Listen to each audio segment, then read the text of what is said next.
The school she went to is just a dump. Charlotte Whitmore screamed, her eyes fixed on Maya. You really think you can go up against me? Maya stood beside Calvin Reed at the defense table, with Professor Evelyn Carter seated behind them. A worn brown briefcase rested on the table in front of her. Charlotte eyed the briefcase. She said, Unbelievable. You really think too highly of yourself, Maya. Her silence only fueled Charlotte's satisfaction. Stepping closer, Charlotte picked up the leather briefcase with 2 fingers, glancing disdainfully at the handwritten tabs inside before letting out a smirk. A briefcase, Charlotte remarked. Is that your strategy? With a sharp, deliberate flick of her wrist, she shoved it off the table. The briefcase hit the floor hard. Documents and case files scattered violently across the polished wooden floor. Calvin instinctively lunged down to gather the papers, but Maya caught his arm with a firm grip. No, she said softly. Calvin froze. Maya kept her eyes locked on Charlotte. In that razor-sharp second, her late father's voice echoed in her mind. The people who throw your papers on the floor are hoping you'll bow your head before you ever speak. So Maya did not bow. The smug smile on Charlotte's face began to thin. What? Charlotte challenged. Pick it up. Maya's voice remained unnervingly calm. Are you finished? The room fell dead silent. Charlotte blinked, caught off guard. Maya took a single step forward, narrowing the distance between them. Because, when I start speaking, you are going to wish you had stayed silent. This time, nobody laughed. The moot courtroom had been set up for a student competition, but nothing about the space felt like a game. The elevated bench, the witness stand, the heavy gallery seating, the American flag, and the official seal behind the judge's chair all bore the suffocating weight of a real federal court. In this room, even insults carried the echo of authority. Maya knew exactly what Charlotte meant. She wasn't just insulting Jefferson State College of Law. She was insulting every single night. Maya had spent studying, after grueling work shifts. Every scholarship application, every late-night bus ride, and every underpaid professor who worked 2 jobs but stayed late for their students. Every person from a background that elite schools treated as nothing more than a footnote. Jefferson State wasn't prestigious. It didn't boast marble corridors, generational donors, or powerful alumni who could pick up a phone to alter a student's destiny. But it had given Maya something no polished institution could ever fake: purpose. Across the aisle, Charlotte Whitmore possessed everything a law student was groomed to covet. She was the star of Wellington Law School in Boston. Her father was a senior managing partner at a powerhouse national firm. Her mother was a former state judge. Professors praised her, students followed her, and legal blogs had already branded her the one to watch. Charlotte had read those headlines and fully believed them. Behind her stood the Wellington entourage: 2 research assistants, a faculty advisor, a technical coordinator, and Trevor Mills, the quiet research assistant who rarely looked anyone in the eye. A few rows back, Dean Margaret Sloan watched from the gallery, her face an unreadable mask of absolute composure. Dean Sloan had seen the briefcase get shoved. She had seen the papers scatter. She did not stand up. She did not apologize. She simply looked at Charlotte and said, "Keep your focus on the round." It was a clean sentence. Professional, blameless, and cowardly. Professor Evelyn Carter slowly stood up behind Maya.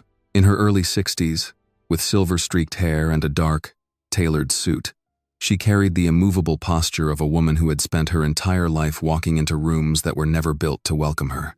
"Miss Whitmore," Professor Carter spoke, her voice cutting through the tension. "If your legal arguments are as sloppy as your manners, this morning will be over very quickly." Heads turned across the gallery. Charlotte's jaw tightened. "I meant no offense," Charlotte stammered. Professor Carter did not smile. People rarely do when they believe they won't be held accountable. Dean Sloan stepped forward before Charlotte could fire back.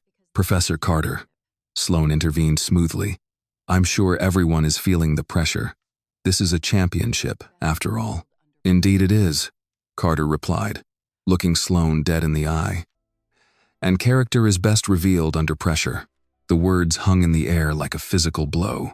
Only then did Maya calmly kneel down to gather her vital papers. She did it deliberately, Not because she was defeated, but because every single page mattered.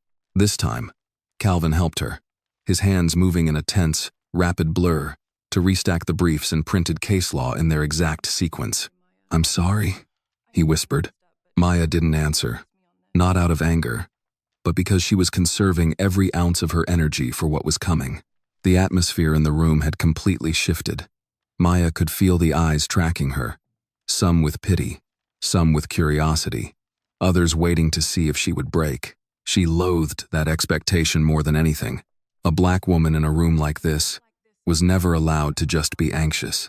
She would be labeled unprepared. She was never allowed to just be angry. She would be deemed aggressive. She was never allowed to just be silent.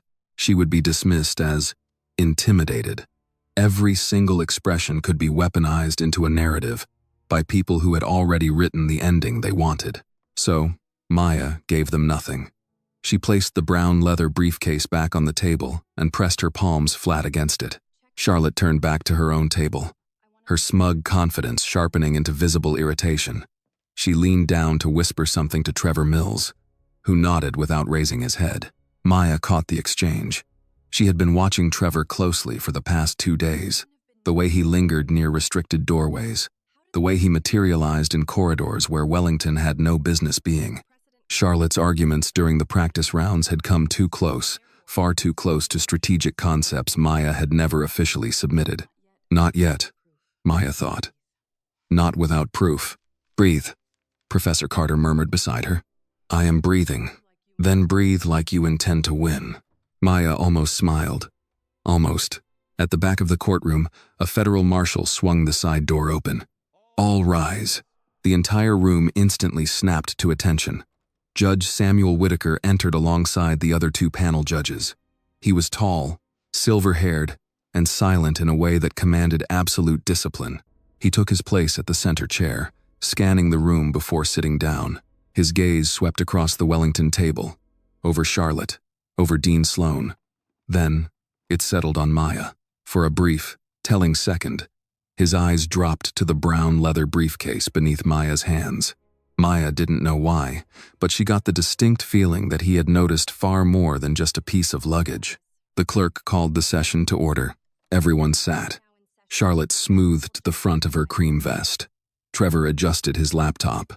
Dean Sloan clasped her hands tightly in her lap. Maya opened her brown leather briefcase. The papers were back in place. Not perfect, but there. And that was enough. Judge Whitaker looked down at his docket, then raised his eyes. "Counsel, you may proceed." Charlotte smiled as if the room already belonged to her. Maya placed her hand flat on her notes and stabilized her breathing. The championship was about to begin. But Maya's real battle had started the exact second Charlotte threw her father's briefcase to the floor. But to understand why Maya William did not lower her eyes that morning, you had to go back to Birmingham, Alabama, where her fight had begun long before she ever stepped into that courtroom. Maya had grown up in a 2-bedroom apartment on the west side of the city, where the walls were thin, the rent was always due too soon, and the sound of her mother's car pulling into the lot before sunrise meant Ruth William had survived another 12-hour shift. Ruth was a night nurse at Mercy South Community Hospital. Most mornings, she came home in faded blue scrubs, her feet swollen, her hair pinned badly, and her lunch bag still half full because she had been too busy to eat. She would set her keys in the small bowl by the door, wash her hands for longer than necessary, then check on Maya before she allowed herself to sit down. Even when Maya became a grown woman, Ruth still did that. She would open the bedroom door just enough to see her daughter breathing, then whisper, "Thank you, Lord." Like survival itself was something that needed to be acknowledged every morning. Maya's father, Robert William, had been different. He was quieter than Ruth, slower to speak, but he noticed everything. He ran a small auto repair shop with his cousin until heart disease took him when Maya was 17. He was the kind of man who kept receipts in envelopes, wrote payment dates on calendars, and taught his daughter that a signature could either protect a family or ruin one. "Don't ever sign what you haven't read," he used to tell her. "And don't ever trust a man just because he says the paper is standard." That lesson became real when Maya was 12. Their landlord tried to evict them after Ruth missed part of 1 month's rent. Not the whole rent, just part of it. Ruth had been short after paying for Robert's medication, and the landlord arrived with a notice full of language Ruth did not understand. Maya remembered her mother standing at the kitchen table, still in scrubs, reading the same paragraph again and again while trying not to cry. Robert read it once, his jaw tightening. Then, a volunteer lawyer from a small legal aid office came to their apartment. Her name was Mrs. Daniels. She wore a plain gray suit, carried a canvas tote, and spoke to Ruth with respect. She found an illegal late fee clause buried in the lease and stopped the eviction before it could reach court. Maya never forgot the way Ruth looked at that woman. Not like she was famous, not like she was rich, like she had brought air into a room where everyone had been suffocating.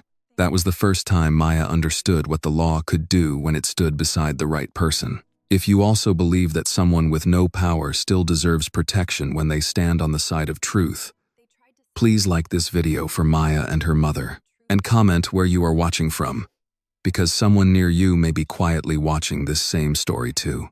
Don't forget to subscribe and turn on the notification bell so you won't miss the next emotional story. Years later, when other girls at school talked about becoming doctors, singers, or business owners, Maya said she wanted to be a lawyer. Some teachers smiled politely. A few told her it was a hard road. One counselor suggested nursing, like her mother, because it was stable. Maya did not argue. She simply started reading. She read old Supreme Court opinions on a cracked library computer. She read landlord-tenant brochures from the courthouse lobby. She read about civil rights cases, housing discrimination, school funding, voting rights, and how often justice had required ordinary people to stand in rooms where they were not wanted. By the time she reached college, Maya had learned that ambition sounded different depending on who spoke it. When a wealthy student said she wanted to argue before the Supreme Court, people called her driven. When Maya said it, people asked if she had a backup plan. She got used to that question. She also got used to working while other students networked. She shelved books in the campus library. She tutored freshmen in writing. She spent weekends helping at her church's food pantry, where elderly women pressed dollar bills into her hand and told her to buy herself something decent to eat. Most of the time, she did not. She saved everything she could. When Jefferson State College of Law accepted her, Ruth cried in the kitchen. Not loudly. Ruth did not cry loudly. She covered her mouth with one hand and sat down slowly, as if the news had weakened her knees. "My baby's going to law school," she said. Maya laughed through tears. "A small law school, Mama?" Ruth looked up sharply. "Don't you ever say small like it means shame." Jefferson State was small. There was no point pretending otherwise. The building was old. The elevators broke twice a month. The library closed early on Fridays. Some professors were adjuncts who taught after finishing full days in court. Students came to class in work uniforms, nurse shoes, military jackets, grocery store polos, and funeral home suits. But Jefferson State had a pulse. People there knew why the law mattered. They had seen eviction notices taped to doors. They had translated court forms for grandparents. They had watched cousins take bad plea deals because no one explained the consequences. They had sat with mothers outside family court and men outside unemployment offices and veterans outside benefits hearings. At Jefferson State, law was not an abstract ladder to prestige. It was a set of tools, and Maya learned how to use them. Professor Evelyn Carter noticed her during the first semester. Maya did not talk much in class, but her written briefs were precise, almost surgical. She did not waste words. She found weak points in arguments other students missed. More importantly, she cared about facts no one else thought were important. After one class, Professor Carter stopped her near the door. "Miss William," she said, "you argue like someone who has read the fine print because she had to." Maya did not know how to answer that. Professor Carter nodded toward the stack of books in Maya's arms. "Good. The law needs more of that." From then on, Carter pushed her harder than anyone. She marked up Maya's papers until they bled red ink. She made Maya redo oral arguments if she rushed. She told her to stop apologizing before making a strong point. She taught her that being calm did not mean being passive, and being respectful did not mean surrendering ground. When the National Civil Rights Moot Court Championship announced that year's case problem, Professor Carter chose Maya for the team immediately. Calvin Reed joined her. He was smart, careful, and nervous in the way good people sometimes were when they knew the world could punish honesty. Maya liked him. She trusted him. At least, she wanted to. The case problem centered on an elderly black woman who had lost her home after signing a questionable transfer document under pressure from a real estate company. The facts were fictional, but to Maya, they felt painfully familiar. She had seen versions of that story in Birmingham, at church, at legal aid clinics, in whispered conversations between women who carried folders full of papers they did not understand. Maya threw herself into the case. She read late into the night while Ruth slept before another shift. She built arguments around coercion, procedural unfairness, unequal bargaining power, and the long American habit of dressing theft in clean legal language. When Jefferson State advanced past the regional rounds, no one outside the school noticed. When they made the semifinals, a few people called it surprising. When they reached the national final against Wellington, people called it inspiring, which Maya understood was sometimes a polite way of saying unexpected. Ruth did not care what they called it. The night before Maya left for Richmond, Ruth packed her daughter a small bag of snacks, as if Maya were still going on a school trip. Peanut butter crackers, peppermints, a bottle of water, 2 apples wrapped in napkins. "Mama, they have food in Virginia," Maya said. "I know what they have," Ruth replied. "I don't know what they'll offer you." Then she placed Robert's old brown leather briefcase on the table. Maya stared at it. The leather was worn at the corners. The clasp had been repaired once. Her father's initials were still faintly visible. "I can't take that," Maya said. "Yes, you can. It was Daddy's. That's why you can take it." Maya touched the handle. "What if something happens to it?" Ruth's face softened. "Then something happens to it while it's doing what he would have wanted." Maya looked away before her mother could see her eyes fill. Ruth stepped closer and straightened the collar of Maya's blazer. "You don't have to sound like them," she said. "You don't have to dress like them.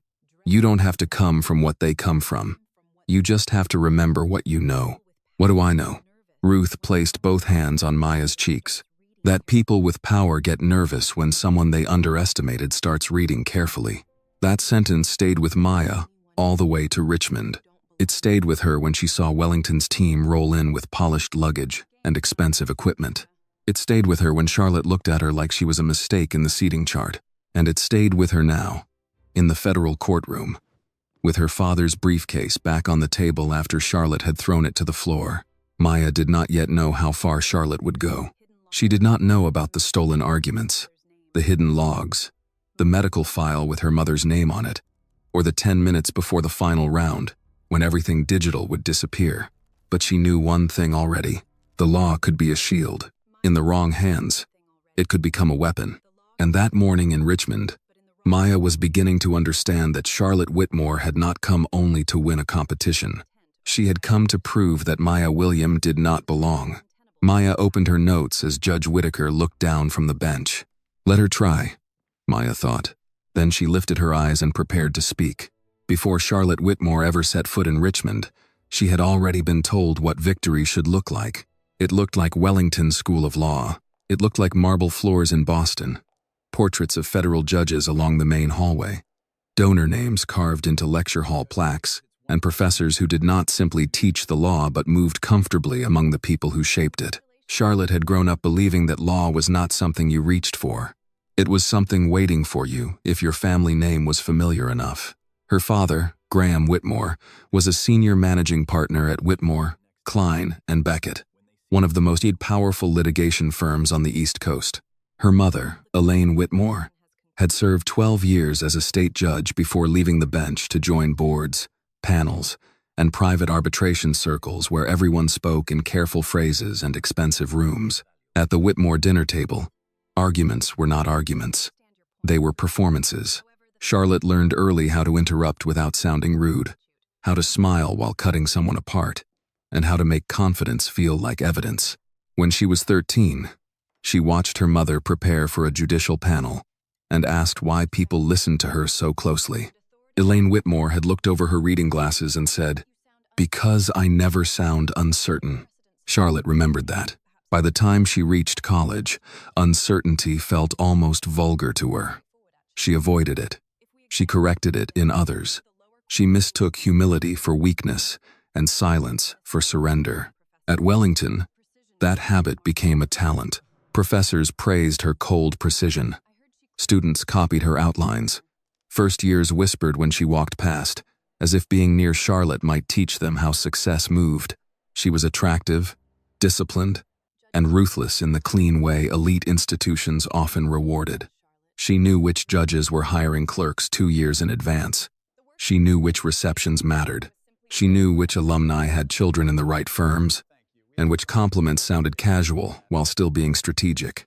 And she knew the National Civil Rights Moot Court Championship was supposed to be hers. Not officially, of course. No one at Wellington would have said that out loud. But when Charlotte's team reached the final round, the mood inside the school was not surprise. It was confirmation. Dean Margaret Sloan called Charlotte into her office 3 days before the team left for Richmond. Sloan's office overlooked the courtyard, where students crossed between buildings with casebooks pressed to their chests and futures already mapped in quiet pencil by people with influence. The shelves behind Sloan's desk held awards, framed letters, and photographs of her standing beside judges, senators, and donors whose names meant doors opened. Charlotte sat across from her, legs crossed, posture perfect. Dean Sloan studied her for a moment. "You understand what this round means," Sloan said. Charlotte smiled. "It means we win. It means Wellington is seen winning." Charlotte's smile shifted slightly. She understood the difference. Sloan folded her hands. "This year's case problem is politically delicate. Housing rights, race, coercive transfers, vulnerable homeowners. It is the kind of subject that makes donors nervous if handled clumsily." "I don't handle things clumsily." "No," Sloan said. "You don't." There was approval in her voice, but not warmth. Dean Sloan did not deal in warmth. She dealt in outcomes. She had spent 20 years building Wellington's civil rights program into something donors could praise without ever feeling accused. Her genius was balance. She could host panels on injustice while making sure nobody in the room felt personally responsible for it. Charlotte admired that. "Your opponent," Sloan continued, lifting a file from her desk, "is Maya William, Jefferson State College of Law, Birmingham, Alabama. Strong writer, good oral scores, limited institutional support." Charlotte gave a small laugh. "Jefferson State? Made the final?" "They did." "How inspiring." Sloan's eyes sharpened. Charlotte understood the warning and adjusted her tone. "I mean, it's impressive for them." "For them," Sloan repeated. The phrase sat between them. Charlotte leaned back. "Is she dangerous?" "Anyone prepared is dangerous for at least 5 minutes," Sloan said. "Your job is to make sure she doesn't get 10. Charlotte liked that answer. "What do we know about her?" Sloan glanced at the file. "First-generation law student. Mother is a nurse. Father deceased. Strong public interest profile. Professor Evelyn Carter is advising her." At Carter's name, Sloan's mouth tightened almost imperceptibly. Charlotte noticed. "Problem?" she asked. "Evelyn Carter enjoys making institutions uncomfortable." Charlotte smiled. "Then we'll make her student uncomfortable first." Sloan did not smile back, but she also did not object. That was one of the first things Charlotte had learned about Dean Sloan. Silence was rarely accidental. Later that afternoon, Charlotte met with the Wellington team in a seminar room reserved for championship preparation. Trevor Mills sat near the wall, laptop open, pale fingers moving quickly over the keyboard. He was not officially a competitor.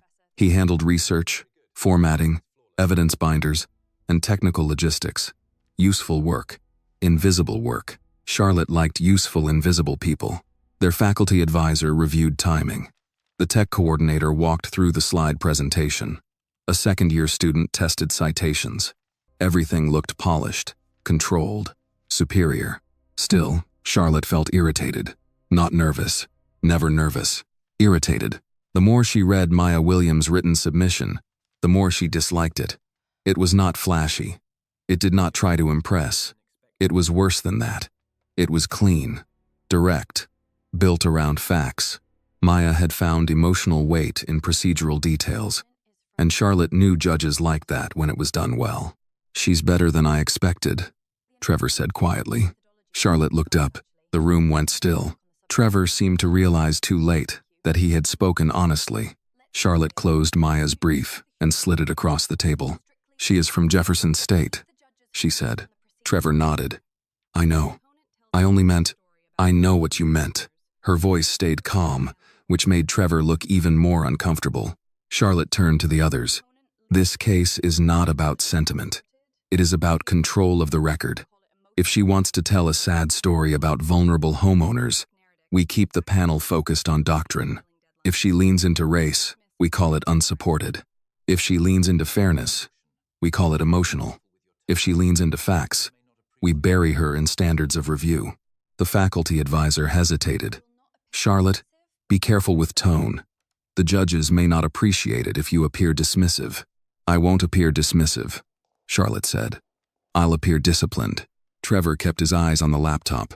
Charlotte saw his hesitation and disliked him for it. After the meeting, she found him alone in the hallway, stuffing papers into a messenger bag. "You said she was better than expected," Charlotte said. Trevor swallowed. "Her argument has a strong section on procedural coercion." "Do we have it?" "Her submitted brief." "Yes." Charlotte watched him. Trevor looked away. "There may be drafts," he said. Charlotte did not ask how he knew that. Instead, she said, "Then find out whether those drafts matter." Trevor's face went pale. "Charlotte, you're on the research team, aren't you?" "Yes. But access rules are strict." Charlotte stepped closer. "Trevor, nobody is asking you to break into the Pentagon. I'm asking you to make sure Wellington does not walk into a national final, surprised by a school that should be grateful to be in the room." He said nothing. Charlotte lowered her voice. "You want a recommendation from Dean Sloan, don't you?" His jaw tightened. Charlotte smiled gently then, because pressure worked best when wrapped in kindness. "Help the team," she said. That's all. The next morning, Trevor delivered a revised research memo. He did not explain where certain insights came from. Charlotte did not ask. 3 arguments stood out immediately. One concerned a timing flaw in the transfer notice. Another framed coercion through unequal access to counsel. The third connected procedural defects to dignity in a way that was simple enough to move a judge and technical enough to survive objection. Charlotte read them twice. Then she incorporated them into her practice argument. When she delivered them later, the room praised her. The faculty advisor said the new structure gave her presentation moral clarity. Dean Sloan said only, "Good. Keep that." Charlotte kept it.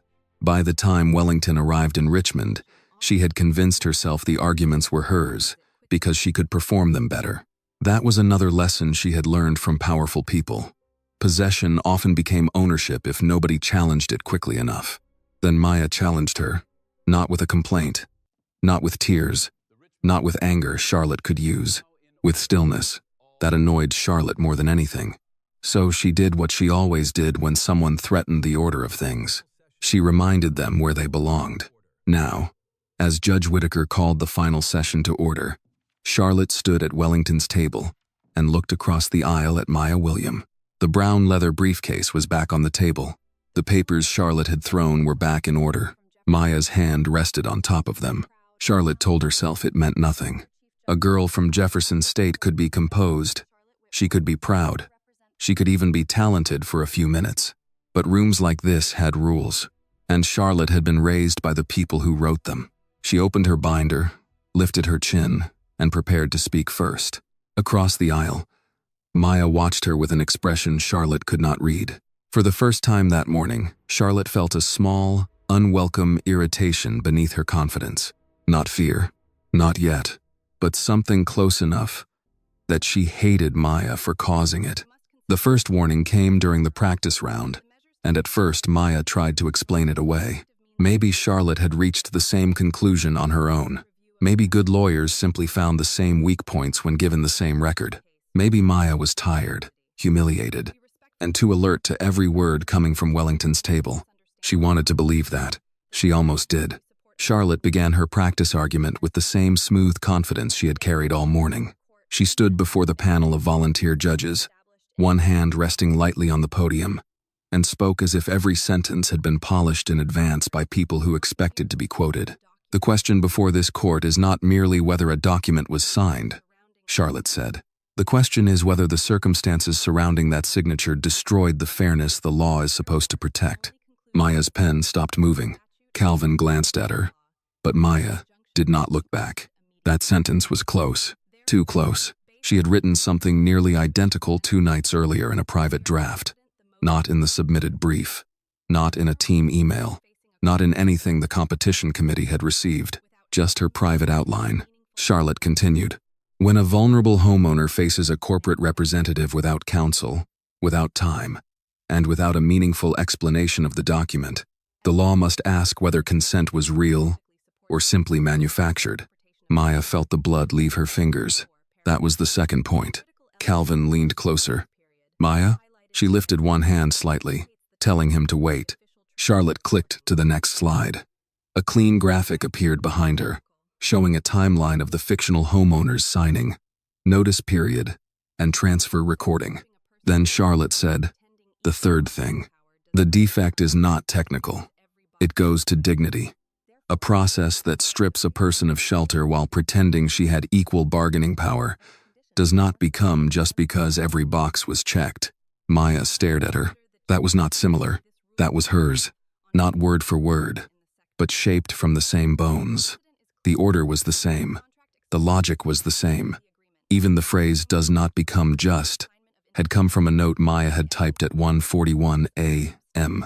while sitting in the hotel lobby because Calvin had been asleep and the room's air conditioner was rattling too loudly. Professor Carter was seated behind Maya, arms folded, eyes narrowed. She had heard it too. When Charlotte finished, the volunteer judges nodded with visible approval. One of them, a civil rights attorney from Maryland, said, "Miss Whitmore, that was a strong reframing of the record." Charlotte smiled. "Thank you." Maya wrote nothing. Her page remained blank, except for 3 short marks. 1. Fairness. Protect. 2. Manufactured consent.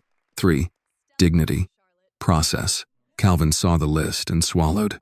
After the practice session ended, Wellington's side gathered around Charlotte.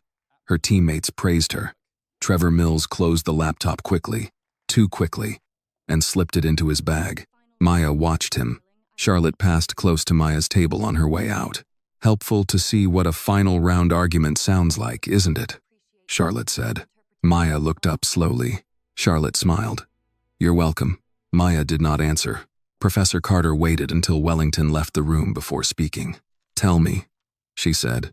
Maya handed her the legal pad. Carter read the 3 notes. Her expression did not change, but something in her eyes hardened. "These were yours?" "Yes." "Submitted?" "No." "Shared?" "With Calvin, and only in our internal prep folder." Calvin turned sharply. "I didn't send that draft to anyone." Maya looked at him. "I didn't," he repeated, quieter this time. "Maya, I swear." She wanted to believe him. Calvin was nervous, but he was not cruel. He was the kind of person who apologized to vending machines when they took his money. But trust, once frightened, became careful. "Open the login history," Maya said. Calvin blinked. "Now?" "Now." They moved to a small conference room reserved for Jefferson State. It had a rectangular table, 6 chairs, a speakerphone, and a wall clock that ticked too loudly. Professor Carter closed the door behind them. Calvin opened Maya's laptop and logged into the team's cloud folder. His hands moved fast across the keys. Maya stood behind him, arms crossed. "Check access history," she said. "I am." The screen loaded slowly. For a moment, nothing appeared except the normal logins. Maya from the hotel, Calvin from his laptop, Professor Carter from Jefferson State's faculty account. Then Calvin stopped. "What?" Maya asked. He did not answer. Professor Carter stepped closer. On the screen was a login from Maya's account at 2:13 a.m. The location tag was not exact, but the network identifier was visible. An internal guest connection, assigned to the Wellington block of rooms. Maya leaned in. "Say that out loud," Professor Carter said. Calvin's voice was thin.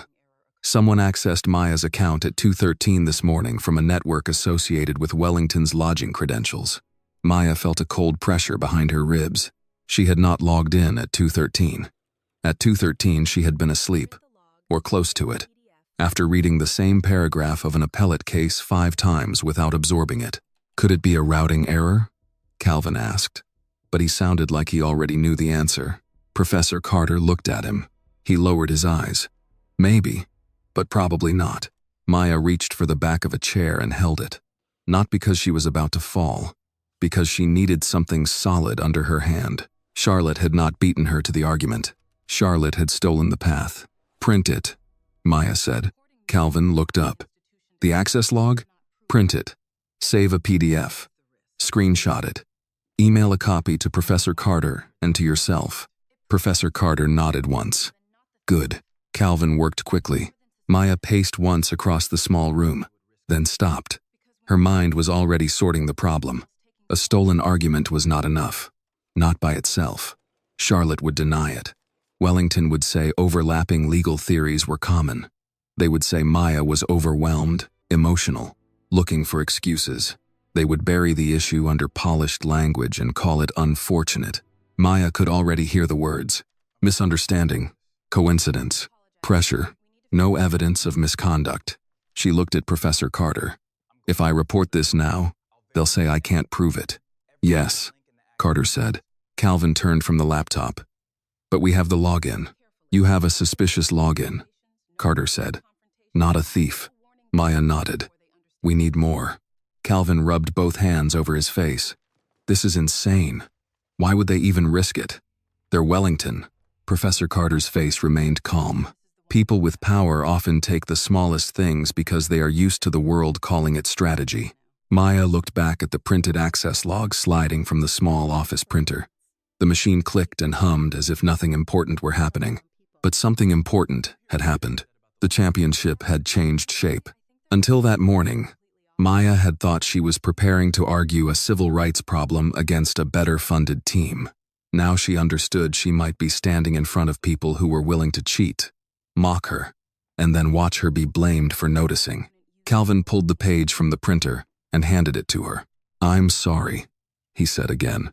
This time Maya answered, Don't apologize yet. Help me figure out how they got in. Calvin nodded quickly. I will. I'll check shared folders, permissions, email links, everything. Professor Carter placed her hand on the back of a chair. We move carefully, she said. No accusations in the hallway. No emotional confrontations. No giving them warning before we understand what happened. Maya folded the access log and placed it inside the brown briefcase. Her father's briefcase, the one Charlotte had thrown to the floor. A strange calm came over her then. Not peace. Not comfort. Something sharper. Focus. Maya knew this feeling. It was the same feeling she had when reading a lease for an elderly neighbor and finding the clause that changed everything. The same feeling she had when a professor tried to trap her with a question and she found the missing assumption. The same feeling she had when the world got loud and the paper stayed quiet. Paper did not laugh. Paper did not sneer. Paper waited. And if you read it carefully enough, paper told on people. Outside the conference room, voices passed in the hallway. Students talking about lunch, judges' comments, argument order, who looked strong and who looked nervous. Maya could hear Charlotte laughing somewhere beyond the door. Calvin looked toward the sound. What do we do if she uses your points in the final? Maya closed the briefcase. We let her. Calvin stared at her. What? Maya looked at the door. We let her think I don't know enough to stop her. Professor Carter's eyes settled on Maya with quiet approval. And while she does that? Carter asked. Maya picked up her legal pad and wrote 3 words beneath the timestamp. Who had access? Then she drew a line under it. We build a record, she said. That afternoon, Maya returned to the courtroom and watched Charlotte from across the aisle. Charlotte was still smiling. Trevor was not. And for the first time since the insult that morning, Maya understood something Charlotte did not. The fight was no longer about proving Jefferson State belonged in the room. It was about proving Wellington had broken into it. The woman who saw too much did not look like the kind of witness law students built arguments around. Mrs. Alma Jenkins wore gray work pants, a faded navy polo with the courthouse maintenance logo on the chest, and sneakers with soles worn thin from years of walking government hallways after everyone important had gone home. She was in her early 60s, short, broad-shouldered, and careful with her words.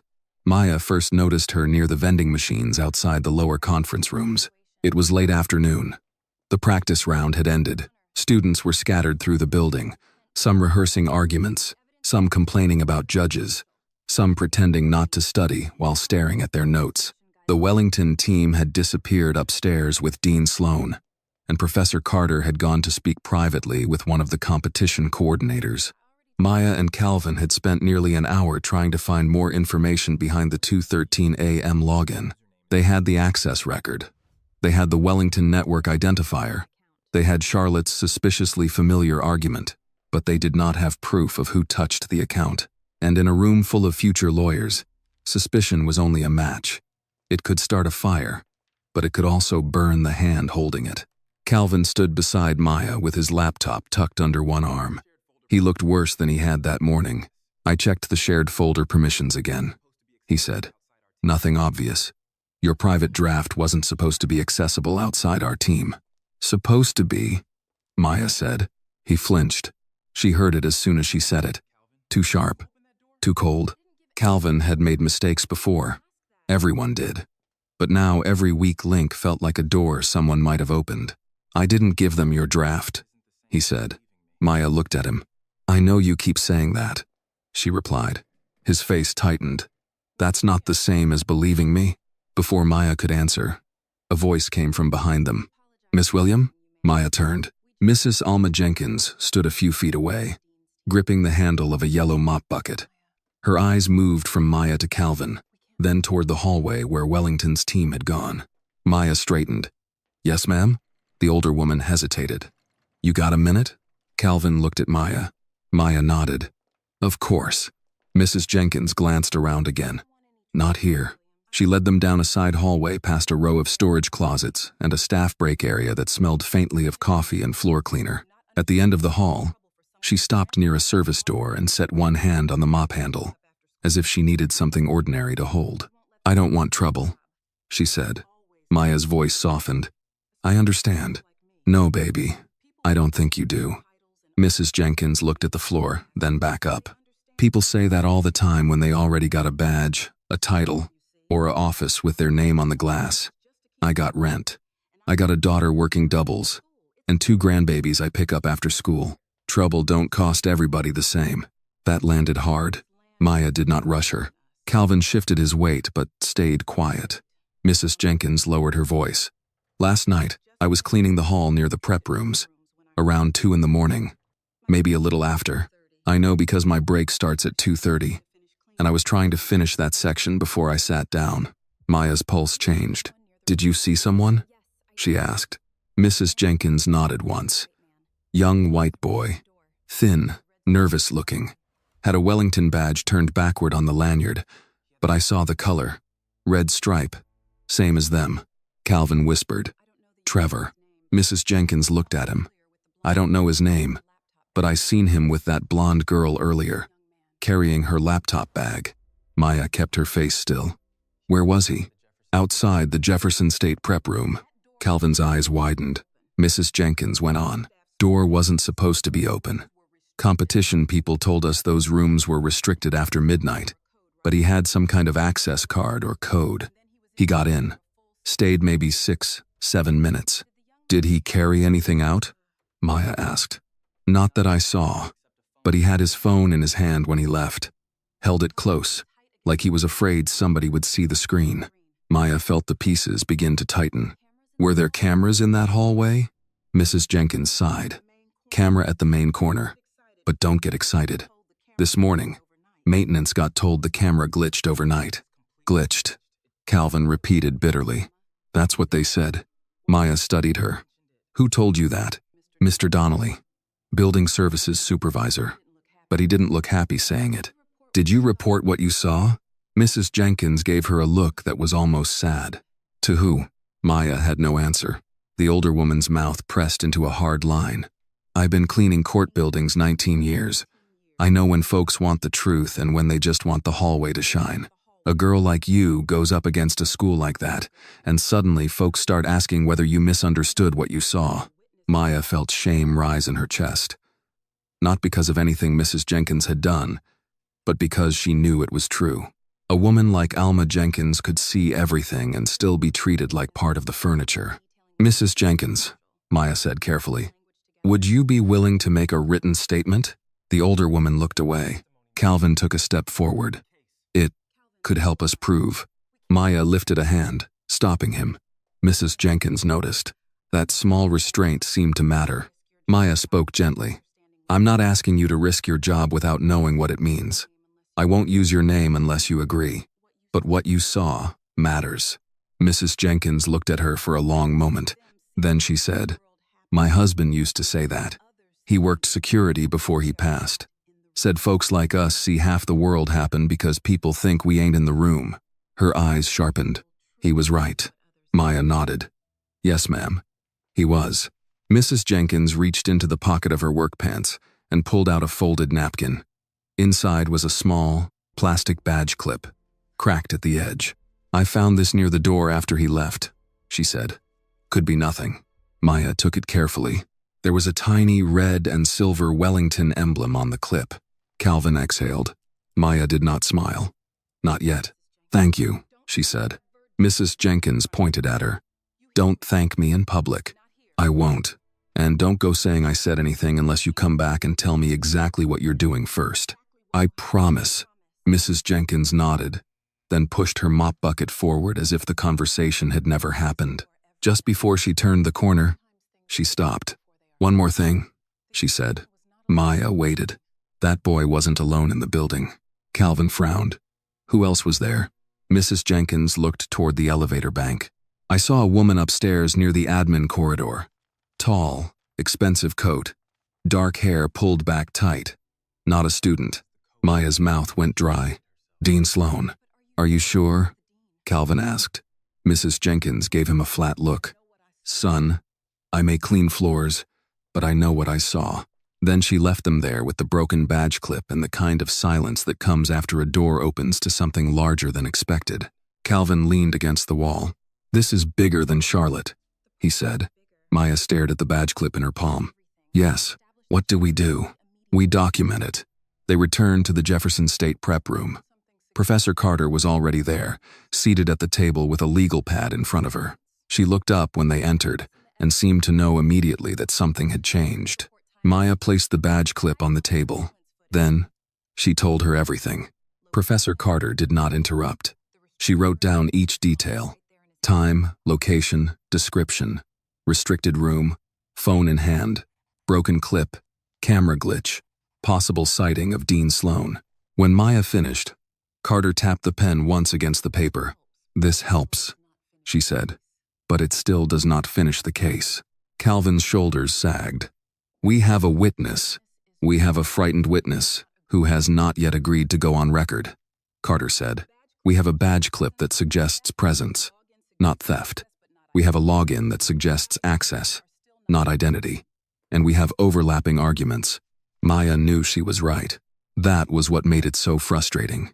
Every fact pointed in the same direction, but none of them yet forced the conclusion. Then we keep going, Maya said. Professor Carter looked at her with quiet approval. Yes, she said, but carefully. Calvin sat down hard in one of the chairs. I need to tell you something. Maya turned toward him. He rubbed both palms over his knees, unable to meet her eyes. I sent a preliminary argument chart to the wrong email group 2 nights ago. The room became very still. Maya said nothing. Calvin rushed on. It wasn't your full draft. It wasn't the private file.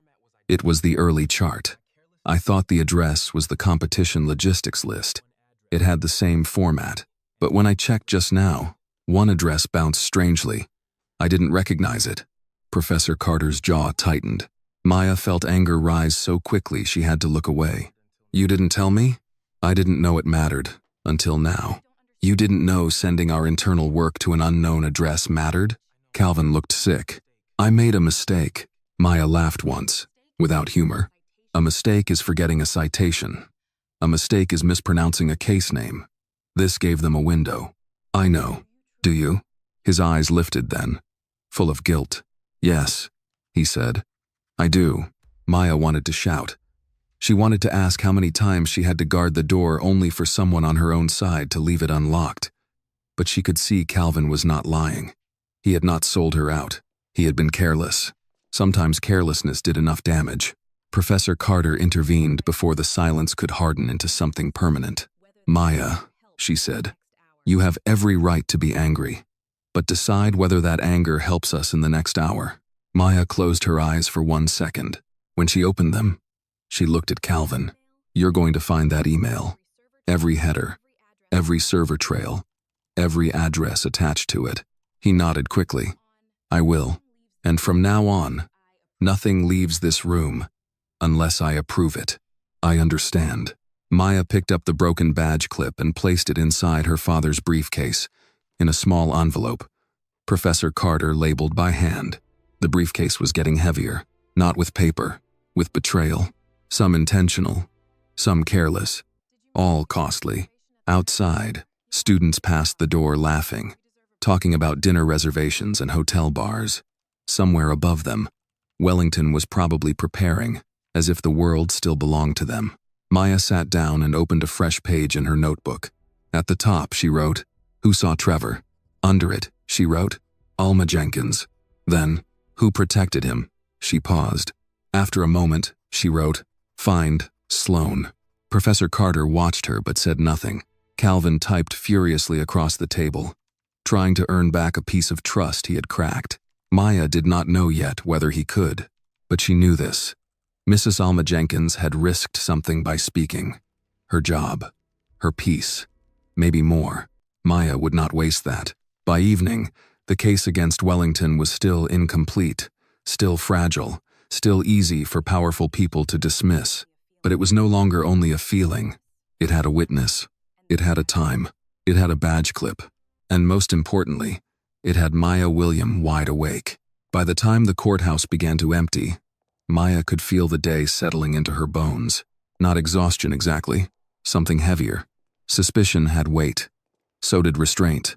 She had spent hours swallowing anger, organizing facts, watching doors, reading faces, and pretending not to hear Charlotte's laughter whenever it drifted down a hallway.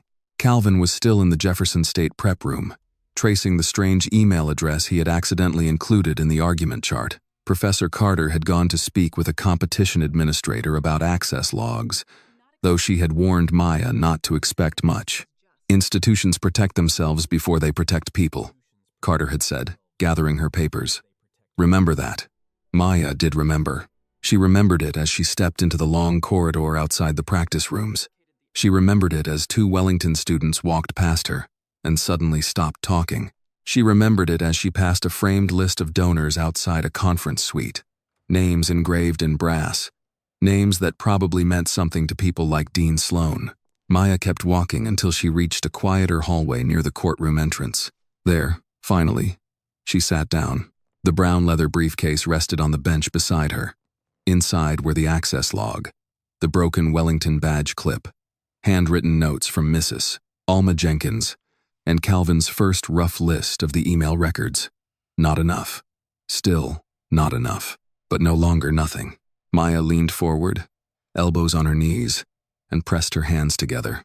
Her mother would have told her to eat. Professor Carter would have told her to think. Her father, if he were alive, would have told her to read the paper again. Instead, Maya just sat there and let the silence gather around her. She had not cried when Charlotte threw the briefcase. She had not cried when the papers scattered across the floor. She had not cried when she saw her own argument coming out of Charlotte's mouth. But now, alone in the hallway, she felt the sting behind her eyes.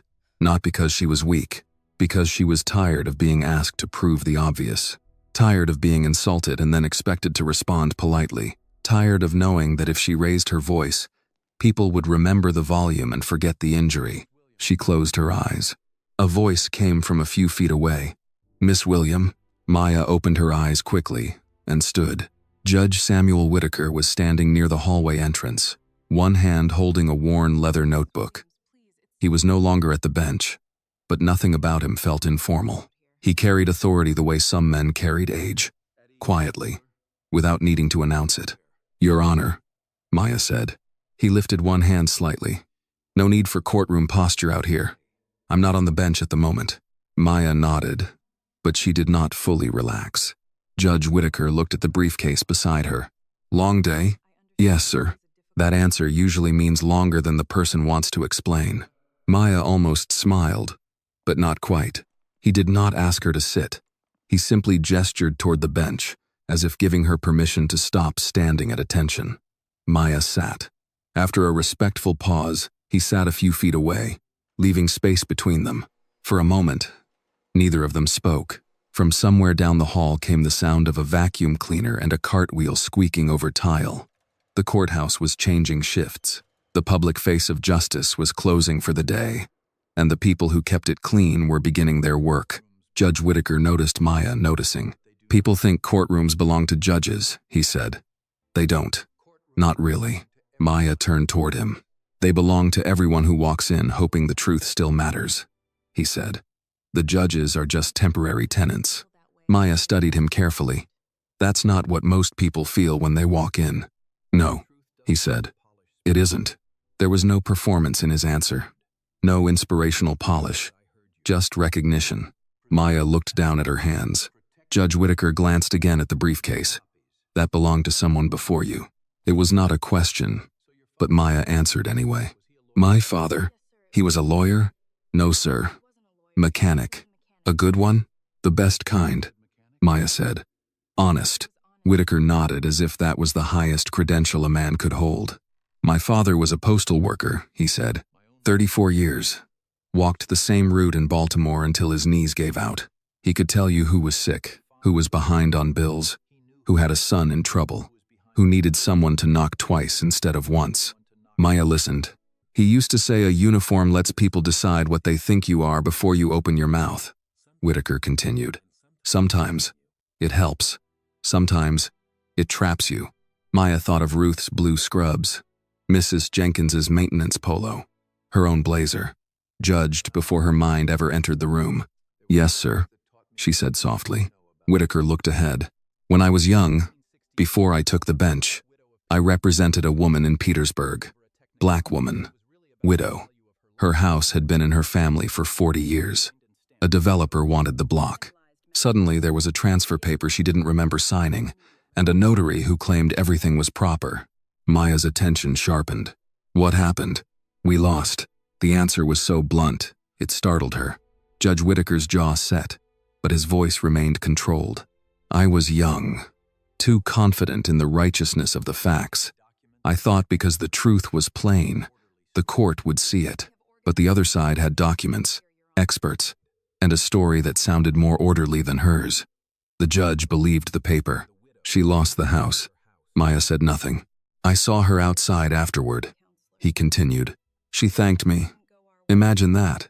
Thanked me after losing the last thing her husband left her. She said, 'At least somebody listened.'" His fingers tightened once around the notebook. "That sentence has bothered me for 40 years. Maya felt the hallway grow smaller around them. Judge Whitaker turned to her then. "The law is not honorable because it is written down, Miss William. It becomes honorable only when someone brave enough forces it to tell the truth." The words struck something deep in her, not loudly, permanently. Maya looked away before her face could reveal too much. "I don't know if bravery is the word," she said. "Sometimes it feels more like not having anywhere else to put the fear." Whitaker nodded. "That counts." For the first time that day, Maya let herself breathe fully. She did not tell him everything. She could not. He was a judge on the competition panel. There were rules, boundaries, appearances, but he seemed to understand the outline of trouble without being handed the document. Maybe judges learned that with time. Maybe decent people did. Judge Whitaker stood slowly. "I won't ask what's in that briefcase," he said. "And you should not tell me. I understand. But I will say this. If you have facts, preserve them. If you have witnesses, protect them. If you have paper, make copies. And if someone powerful is trying to make you feel small, ask yourself why they need you small." Maya looked up at him. He gave a slight nod. "Good evening, Miss William." "Good evening, Your Honor." He walked down the hallway without looking back. Maya stayed seated after he left. For several seconds, she did not move. Then she opened the briefcase and took out her legal pad. At the top of a clean page, she wrote, "Preserve facts, protect witnesses, make copies." Then, beneath it, "Why do they need me small?" She stared at the question. Charlotte had not insulted her because Maya was irrelevant. Dean Sloan had not watched silently because nothing was at stake. Trevor had not gone near a restricted prep room at 2 in the morning because Wellington felt safe.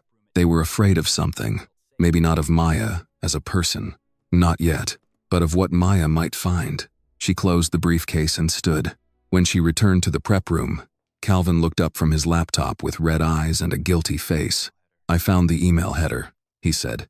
"The strange address forwarded through a private domain. It's masked, but the recovery contact links to someone with a Wellington credential.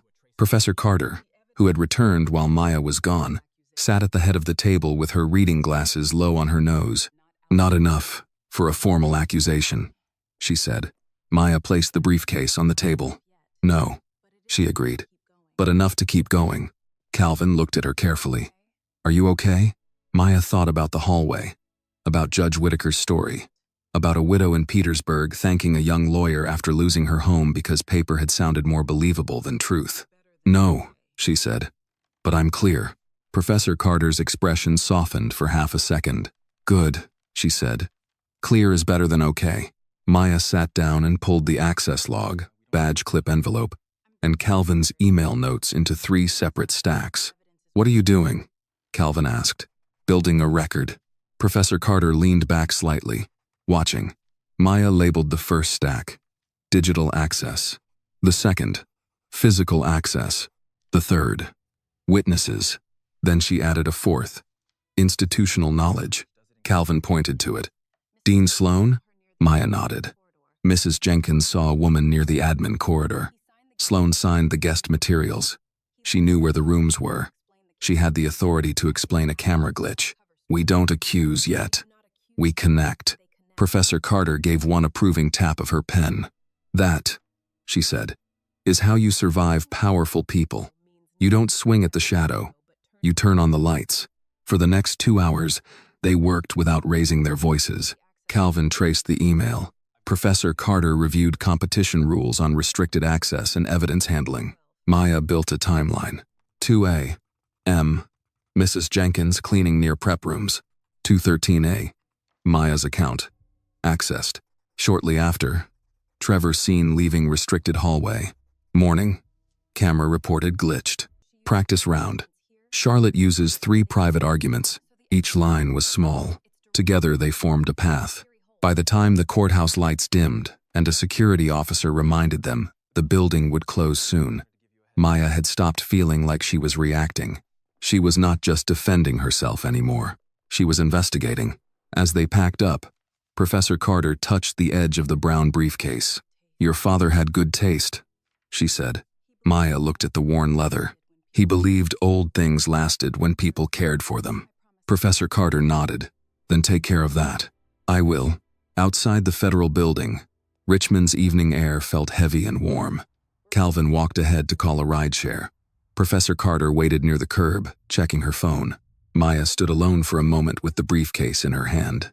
Across the street, through the glass of the hotel lobby, she saw Charlotte Whitmore laughing with 2 Wellington students.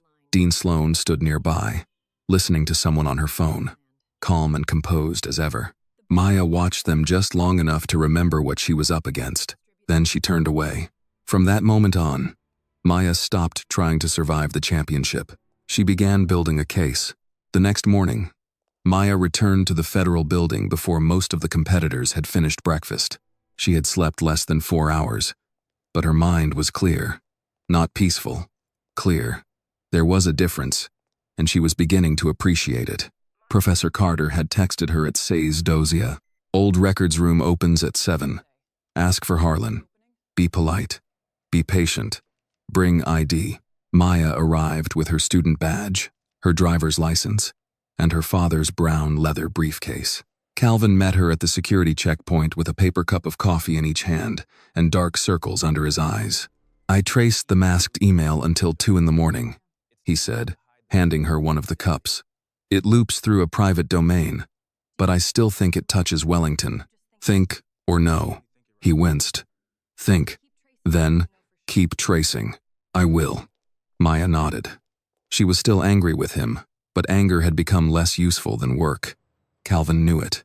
He did not ask for forgiveness again, which she appreciated. They passed through security and took an elevator down to the lower administrative level.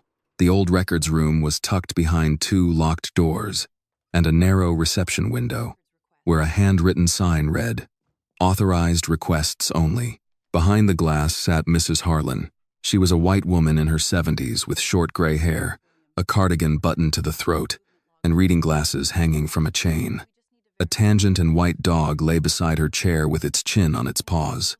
The dog lifted its head when Maya approached. Mrs. Harlan looked up. "You must be Miss William." "Yes, ma'am." Professor Carter called ahead. "Said you were looking for movement logs on competition prep rooms. If they exist." Mrs. Harlan gave a dry little nod. "In a courthouse, everything exists. The question is whether anyone filed it where it belongs." The dog stood and walked closer to the counter. Mrs. Harlan touched its head. "This is Daisy. Don't mind her. She thinks everyone is either nervous or carrying crackers." Calvin gave a weak smile. "She's not wrong." Maya looked at Daisy. The dog's calm eyes stayed on her for a moment, then shifted to the briefcase. Mrs. Harlan noticed. "She likes old leather." "It was my father's," Maya said. "Then she has good taste." The exchange was small, but it loosened something in Maya's chest. Mrs. Harlan buzzed them through and led them into the records area. The room was lined with shelves, cabinets, bankers' boxes, and rolling carts stacked with forms. It was not dramatic. It was ordinary in the way government spaces often were. Plain, overworked, and full of things people forgot could matter. Mrs. Harlan walked slowly, but with purpose. "Most current logs are digital," she said. "But when outside organizations use federal space, we still keep paper backups. Sign-in sheets, security clearance forms, room access requests. Lawyers love digital, until digital disappears. Then suddenly paper becomes holy." Maya and Calvin exchanged a look. Mrs. Harlan pulled a cart from the side wall. "Date?" Maya gave it. "Room numbers?" Calvin read them from his notebook. Mrs. Harlan checked a binder, then pointed to 3 boxes on a lower shelf. "Start there." They worked for nearly an hour. The first box held catering forms, setup requests, and audio-visual checklists. The second held judge packets and seating charts. The third held security forms, but nothing from the restricted prep rooms after midnight. Maya read every page anyway. Calvin shifted beside her. "Maybe they pulled it." "Maybe," Maya said. "Or maybe it was never filed. Then we find what replaced it." Mrs. Harlan looked over from her desk. "That's the right question." Maya glanced at her. The older woman did not explain. She returned to sorting forms, but Maya got the sense she was paying attention to more than paperwork. Daisy had been lying near the doorway. Suddenly, she stood. Her ears lifted. She walked past Calvin, past the cart, and toward a heavy table pushed against the far wall. Under it sat a plastic bin of discarded folders and loose envelopes, the kind of temporary mess people planned to organize later, and never did. "Daisy," Mrs. Harlan called. "Leave it." Daisy did not leave it. She pressed her nose against the bin, then scratched once at the side. Mrs. Harlan sighed. "That dog has embarrassed me in front of federal judges and frightened 3 probation officers. I should have retired her years ago." But Daisy scratched again. Maya moved toward the table. Calvin followed. "What is it?" "I don't know." Maya knelt and pulled the bin out. It was heavier than it looked. Most of the folders inside were empty or mislabeled. She moved them carefully, one at a time. Daisy leaned closer and gave a low, insistent whine. At the bottom of the bin was a torn manila envelope. No label, no stamp, just a bent corner and a faint mark where a paperclip had been removed. Maya lifted it. Inside were 4 sheets. The first page was a backup access log for the competition prep corridor. Her pulse sharpened. Calvin crouched beside her. "Is that quiet?" She scanned the page. "Room 214. Jefferson State Prep Room." Restricted access after midnight. The log showed authorized entries by building staff and security. Then, at 2:08 a.m., one name appeared in blue ink. Trevor Mills. Calvin whispered, "There it is." Maya did not respond. Her eyes had moved to the next column. Access approved by M. Sloan. For a moment, the room seemed to hold its breath. Dean Margaret Sloan had not merely been nearby. She had authorized Trevor's access to a restricted hallway 5 minutes before Maya's account was opened from a Wellington network. Maya turned to the second page. It was a handwritten correction form. Someone had marked the entry as administrative review and requested that the corridor log be removed from the standard competition packet. The signature at the bottom was not fully legible, but the initials were clear. M. Calvin sat back on his heels. She knew. Maya's voice was low. She didn't just know. She helped cover it. Mrs. Harlan came over slowly. Daisy sat beside her, looking deeply satisfied with herself. Mrs. Harlan took one glance at the papers and her mouth tightened. "Well," she said, "that was not in the right box." Maya looked up. "Can we copy this?" Mrs. Harlan hesitated. Maya saw the caution immediately. The older woman worked in a building where every document had a rule attached to it and every rule had a consequence. Maya did not push. "Ma'am," Maya said, "I won't ask you to do anything improper, but these records may show that someone accessed a restricted student preparation room and then concealed the log. My account was accessed within minutes of this entry. My arguments appeared in Wellington's presentation. I need to preserve the record before it disappears." Mrs. Harlan studied her. Then she looked down at Daisy. "You hear that? Preserve the record." Daisy wagged once. Mrs. Harlan took the papers. "I can make a certified internal copy for your advisor to request formally. I can also note where and when these were found." Calvin exhaled. "Thank you." Mrs. Harlan looked at him. "Don't thank me yet. Paper has a way of making people angry when it tells the truth." She went to the copier near the back wall. Maya stood slowly, holding the empty envelope. Her hands were steady, but her chest felt tight. This was the first proof that reached beyond Trevor. The first proof that pointed upward. Not rumor, not suspicion. A name, a time, a signature. Sloan. Maya thought of the dean's composed face in the gallery. The way she had watched Charlotte shove the briefcase without flinching. The way she had said, "Keep your focus on the round," as if cruelty were merely poor concentration. A woman like that did not panic. She planned. Calvin touched the edge of the table. "Maya, this could get ugly fast." "It already is." "No, I mean institutional ugly. Wellington will say the access was administrative. They'll say Trevor was helping with logistics. They'll say Sloan signed a routine form. They'll bury us under explanations." Maya turned toward him. "Then we don't let one page carry the whole case." Professor Carter's voice came from behind them. Maya turned. Carter stood in the doorway, handbag over one arm, expression unreadable. "That is exactly right." Mrs. Harlan returned with the copies before anyone could speak further. "Professor Carter, I assume you'll be the formal requester." "I will," Carter said. Mrs. Harlan handed her the copies and wrote a short note on a separate form describing where the envelope had been found. "Daisy found it," Calvin said. Mrs. Harlan gave him a look over her glasses. "Daisy does not sign affidavits, young man." For the first time in 2 days, Maya almost laughed. Almost. Professor Carter reviewed the papers quickly. Her face did not change, but Maya saw her thumb press harder against the page. "This moves the needle," Carter said. "How far?" Calvin asked. "Far enough to scare them if they know we have it." Maya closed her briefcase. "Then they don't know yet." Carter nodded once. "Agreed." They left the records room with copies secured in separate folders. One went into Carter's bag. One went into Calvin's backpack. The cleanest copy went into Maya's briefcase. As they stepped into the hallway, Maya looked back through the glass. Daisy had returned to her spot beside Mrs. Harlan's chair, chin on pause. Work apparently finished. Maya lifted one hand in a small wave. Mrs. Harlan smiled faintly. Daisy wagged her tail once. Upstairs, the courthouse was filling again. Voices grew louder. Competition staff moved between rooms. Students rehearsed arguments near windows. Wellington's name appeared on schedules, signs, and printed programs like a guarantee. Maya walked past it all with the briefcase in her hand. For the first time, she did not feel like she was chasing shadows. She had a time. She had a name. She had Mrs. Jenkins. She had Daisy's envelope. And now she had proof that Dean Margaret Sloane had signed the door open. Calvin walked beside her, quieter than usual. "You know what this means," he said. Maya looked straight ahead. "Yes." "What?" "It means Charlotte isn't the top of the problem." Professor Carter, walking on Maya's other side, gave a small nod. "No," Carter said. "She is the performance. Sloane is the institution."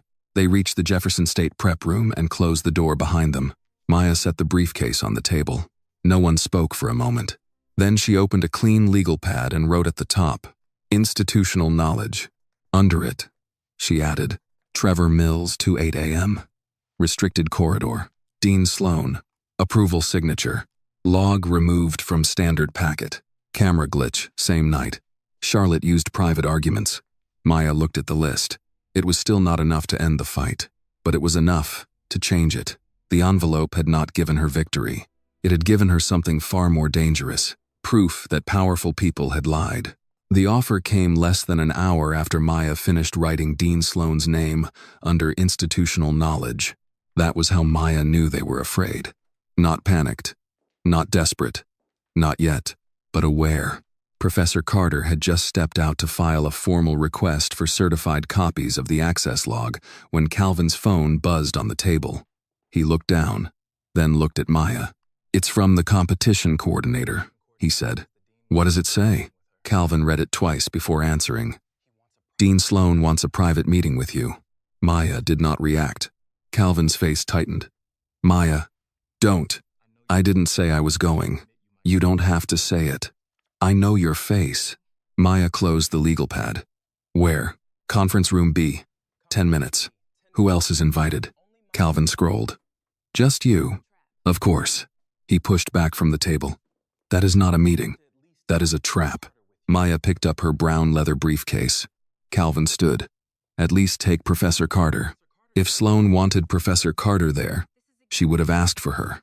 "That's exactly why you shouldn't go alone." Maya looked at him. "I won't be alone." Calvin glanced around the room. "Who's going with you?" Maya lifted the briefcase slightly. He did not smile. "This is not funny." "I'm not laughing." Calvin lowered his voice. "You don't know what she has." Maya thought of the access log, the hidden envelope, Mrs. Jenkins's fear, Charlotte's smile. "No," Maya said. "But she doesn't know what I have either." That ended the discussion. Conference room B sat on the 3rd floor, past a row of administrative offices with frosted glass doors. Maya arrived exactly on time, not early enough to look anxious, not late enough to look afraid. Dean Margaret Sloane was already inside. She sat at the far end of the table with a glass of water, a black leather folder, and a pen placed neatly beside it. Charlotte Whitmore was not in the room, but Maya could see her through the narrow glass panel beside the door, standing down the hall with her arms crossed. Charlotte looked away as soon as Maya noticed her. Dean Sloane did not stand. "Miss William," she said. "Please sit." Maya remained standing. "I'm comfortable." Sloane's eyes moved briefly to the briefcase in Maya's hand. "I had hoped we could speak like adults. We can do that standing." A faint smile touched Sloane's mouth. "Professor Carter has trained you well. My mother trained me first." The smile disappeared. Sloane gestured toward the chair anyway. "This will take less than 5 minutes."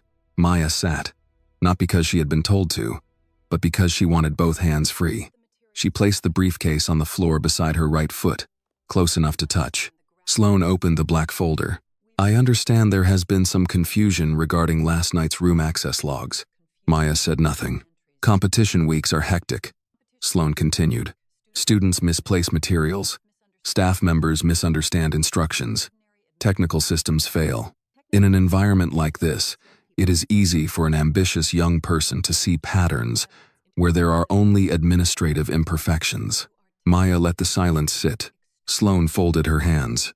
"You are talented, Miss William. I will say that plainly. Your written work is stronger than I expected." Than you expected from Jefferson State? Than I expected from a finalist with limited support. That's a cleaner sentence. Sloane's eyes cooled. I am trying to help you. No, Maya said. You are trying to manage me. Sloane leaned back, studying her. For the first time, the mask slipped just enough for Maya to see the calculation behind it. Do you know what happens? Sloane asked.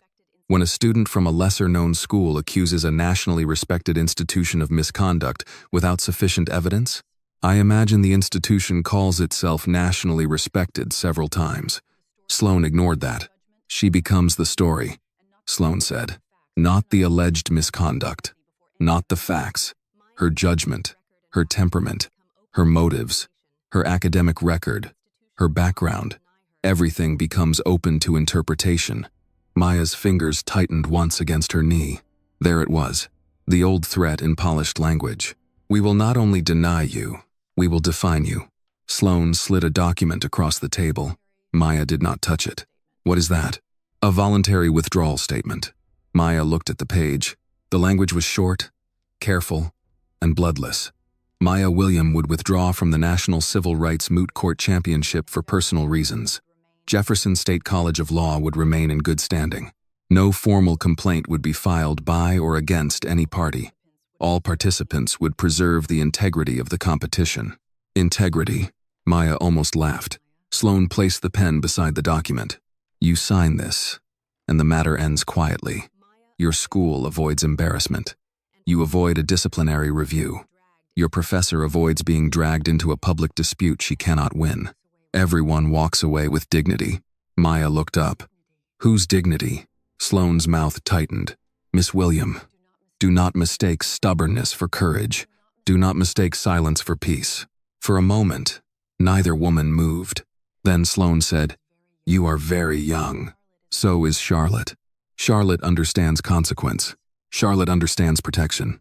Sloane's eyes sharpened. Careful. Maya leaned forward slightly. No. That word belongs to people holding something dangerous. I am holding a pen I have no intention of using. Sloane looked down at the unsigned withdrawal statement, then back at Maya. Let me be direct.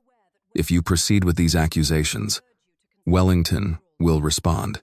We will submit documentation showing that your team mishandled confidential preparation materials. We will raise questions about whether your so-called metadata was altered after the fact.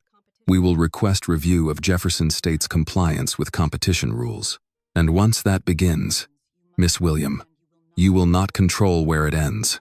Maya felt her pulse in her throat, but her voice remained steady. You're threatening me? I'm advising you. Free of charge? Sloane's expression hardened. Maya thought of Diane-style cruelty from stories she had heard at legal aid clinics. People with power always found a professional word for violence. Advising, reviewing, clarifying, protecting. Sloane tapped the withdrawal statement with one finger. This is a door out. No, Maya said. It's a broom. You want to sweep me under something. Sloane's face did not change, but her patience did. You have 1 hour. Maya stood. I don't need one. She picked up the pen and moved it aside, then slid the document back across the table, untouched. I will not sign a lie, so you can call it peace. For the first time since Maya entered the room, Dean Sloane said nothing. The silence was different now, not empty, recalculating. Maya picked up her briefcase. At the door, she stopped. Dean Sloane. Sloane lifted her eyes. You saw Charlotte throw my father's briefcase on the floor. A flicker passed across Sloane's face. Too brief for most people to catch. Maya caught it. You had a chance to correct her, Maya said. You chose to correct the atmosphere instead. Sloane's voice became very soft. Do not confuse emotional injury with legal relevance. Maya opened the door. And do not confuse polish with innocence. She stepped into the hallway. Charlotte was still there. This time she did not look away. Her smile was small, sharp, and full of expectation. Well? Charlotte asked. Did the dean help you understand your options? Maya walked past her. Charlotte followed half a step. You should take the graceful exit, Maya. People are already starting to wonder if the pressure got to you. Maya stopped and turned. Are they? Charlotte's eyes gleamed. You don't want your little school embarrassed on a national stage. Maya looked at her for a long second. Then she said, "Funny. I was just thinking the same thing about yours." Charlotte's smile vanished. Maya kept walking. When she returned to the Jefferson State prep room, Professor Carter was back. She took one look at Maya's face and closed the door. "What did Sloan offer?" Carter asked. Maya set the briefcase on the table. "A withdrawal statement. No complaint. No review. Everyone walks away with dignity." Calvin swore under his breath. Professor Carter held out her hand. "Did you bring a copy?" Maya looked at her.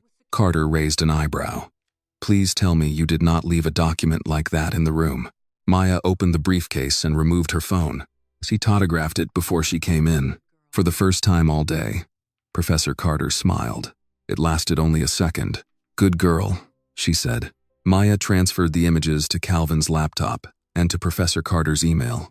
Then she wrote the details of the meeting while they were fresh. Time, location, who was present, exact language, the 1-hour deadline, the threat of disciplinary review. Calvin looked sick as he read over her shoulder. "They're going to say you misunderstood." "I know. They're going to say she was protecting the competition." "I know." Professor Carter sat across from Maya. "This is escalation," she said. "Sloan just confirmed that she wants silence more than clarity." Maya nodded. "Because clarity hurts her." Carter's gaze settled on the briefcase. "Then we proceed accordingly. No public accusation yet. We keep building. We secure Mrs. Jenkins if she is willing. We authenticate the access log. We trace the email. We identify who handled the camera report." Calvin opened his laptop again. "I'll keep working on the domain." Maya looked down at her notes from the meeting. A line from Sloan stayed with her. "You will not control where it ends." Maybe that was true. Maybe no one ever controlled the end once the truth started moving. But Maya knew something else too. Dean Sloan had offered her a quiet exit because she feared a public door opening. And Maya had no intention of leaving quietly. She turned to a clean page in her legal pad and wrote, "The offer.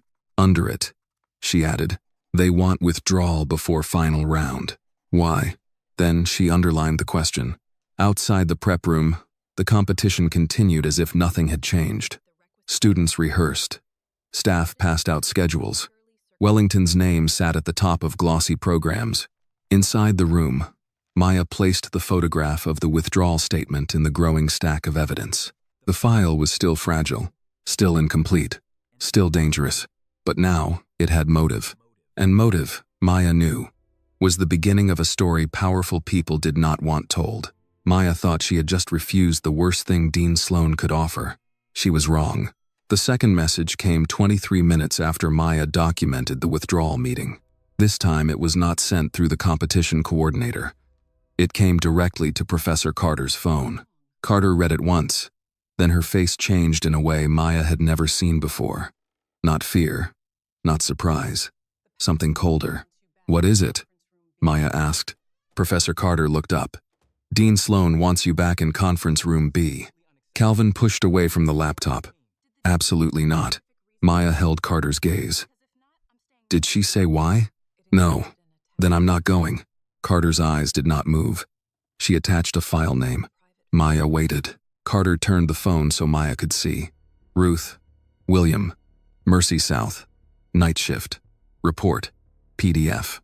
For a moment, Maya did not understand what she was reading.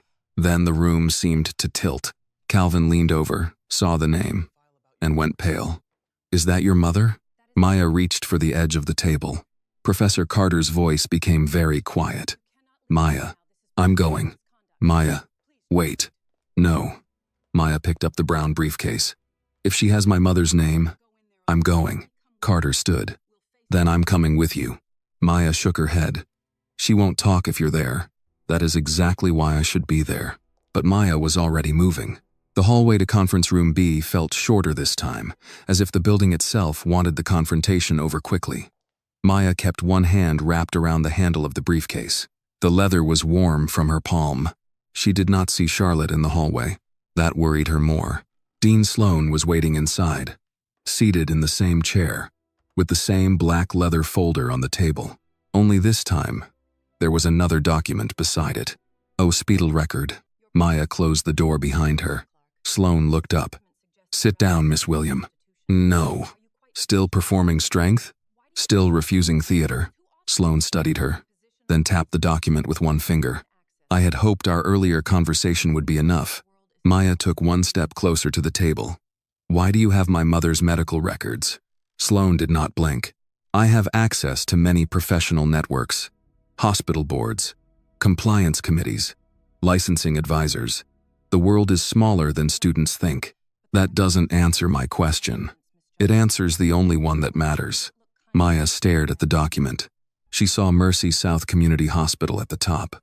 Her mother's name, Ruth William, RN. A date from 3 months earlier. Night shift medication administration. A notation highlighted in yellow. Late co-signature. 17 minutes. Maya felt heat rise behind her eyes. No patient injury. No adverse event. No emergency notation. Just a delayed signature on a procedural line. A small thing. The kind of thing that happened in overworked hospitals every week, when nurses were covering too many patients and too few hands. Sloane slid the paper closer. Your mother has been a nurse a long time. Maya's voice dropped. Do not talk about my mother. She is close to retirement, isn't she? Maya said nothing. A pension becomes very important at that age. Health benefits too. Professional reputation. Licensing record. Nurses work so hard for so many years, only to discover one careless moment can be made to look like a career of negligence. Maya's fingers tightened around the briefcase handle. This was not negligence. Perhaps not. Sloane's tone remained calm. But negligence is often a matter of framing. There it was again. Framing. The word people used when they meant distortion with clean hands. Maya leaned forward. If you use that file, I will report you. To whom? Sloane asked. The question was soft, almost curious. To the competition committee? To hospital administration? To the nursing board? To a judge? You may find that each body prefers clean procedures over messy allegations, especially allegations made by a student currently facing questions about her own academic conduct. Maya felt the trap tightening. Sloane was not threatening only Ruth. She was preparing to make Maya look unstable before Maya could accuse her. You stole private information, Maya said. I received a compliance concern from a professional contact. You are using it to blackmail me. Sloane's eyes sharpened. Be careful with criminal language, Miss William. It requires proof. Maya almost laughed, but there was no air for it. Proof. Every cruelty in the last 2 days had hidden behind that word. Sloane opened the black folder and removed another copy of the withdrawal statement. She placed it beside Ruth's hospital record. The 2 pages lay side by side. Maya's silence. Her mother's life. Sign, Sloane said. Maya looked at her. Sloane's voice became lower. Miss William, an academic stain may slow your career for a few years, but a medical negligence scandal will cost your aging mother her pension. Maya's heart slammed once. Sloane pushed the pen forward. Choose. The honor of a trash school, or your mother's life. The words did not explode. They cut. Maya looked down at the document with her mother's name on it. She saw Ruth's hands in her mind, dry from sanitizer, swollen at the knuckles, gentle, even when exhausted. Hands that had checked temperatures, lifted patients, changed sheets, held dying strangers when family could not arrive in time. Ruth had given 30 years to hospital rooms where nobody knew her name unless something went wrong. Now her name was on a table in front of Dean Margaret Sloane. A weapon. Maya's throat tightened so sharply she could barely swallow. For the first time since Charlotte had thrown the briefcase, Maya wanted to disappear. Not because she was afraid for herself, because she could survive shame, delay, even losing. But Ruth should not have to pay for Maya's fight. Sloane saw the hesitation and leaned back. There is no shame in protecting your family, she said. In fact, it may be the first sensible decision you've made all week. Maya slowly reached for the pen. Sloane's face remained still, but satisfaction entered her eyes. Maya picked up the pen. Then she set it down beside the paper. I need 10 minutes. Sloane's expression hardened. No, I need to call my mother. That would be unwise. That wasn't a request. Sloane stared at her. Maya picked up Ruth's medical record and took a photo with her phone before Sloane could stop her. Sloane stood sharply. Miss William. Maya held the phone in one hand and the briefcase in the other. If you're going to destroy my mother, she deserves to know who is holding the match. Then Maya walked out. She did not remember reaching the restroom at the end of the hall. She only remembered locking the last stall door and sitting down before her knees gave out. Her hands shook so badly she nearly dropped the phone. She called Ruth. It rang 4 times. Maya? Ruth's voice came through tired but warm. Baby, I'm between rounds. Everything okay? Maya tried to answer. Nothing came out. Maya? Maya pressed her fist against her mouth. Ruth's voice changed immediately. What did they do? That broke her. Maya bent forward, one arm around the briefcase, and cried silently at first, then not silently at all. Mama, she whispered. They have a hospital record. From your night shift. They said they can take your license. Your pension. They said if I don't withdraw. Ruth went quiet. The silence was worse than fear. Maya wiped her face with the back of her hand. It was just a late co-signature. 17 minutes. No patient harm. But she said they can frame it as negligence. Ruth exhaled slowly. Maya, listen to me. I can sign it. Maya said quickly. I can withdraw. I don't care about the trophy. I don't care about Wellington. I won't let them take everything from you. Maya, I'm serious, Mama. You worked too hard. You're almost at retirement. I can't be the reason. Stop. Maya froze. Ruth's voice was tired, but steady.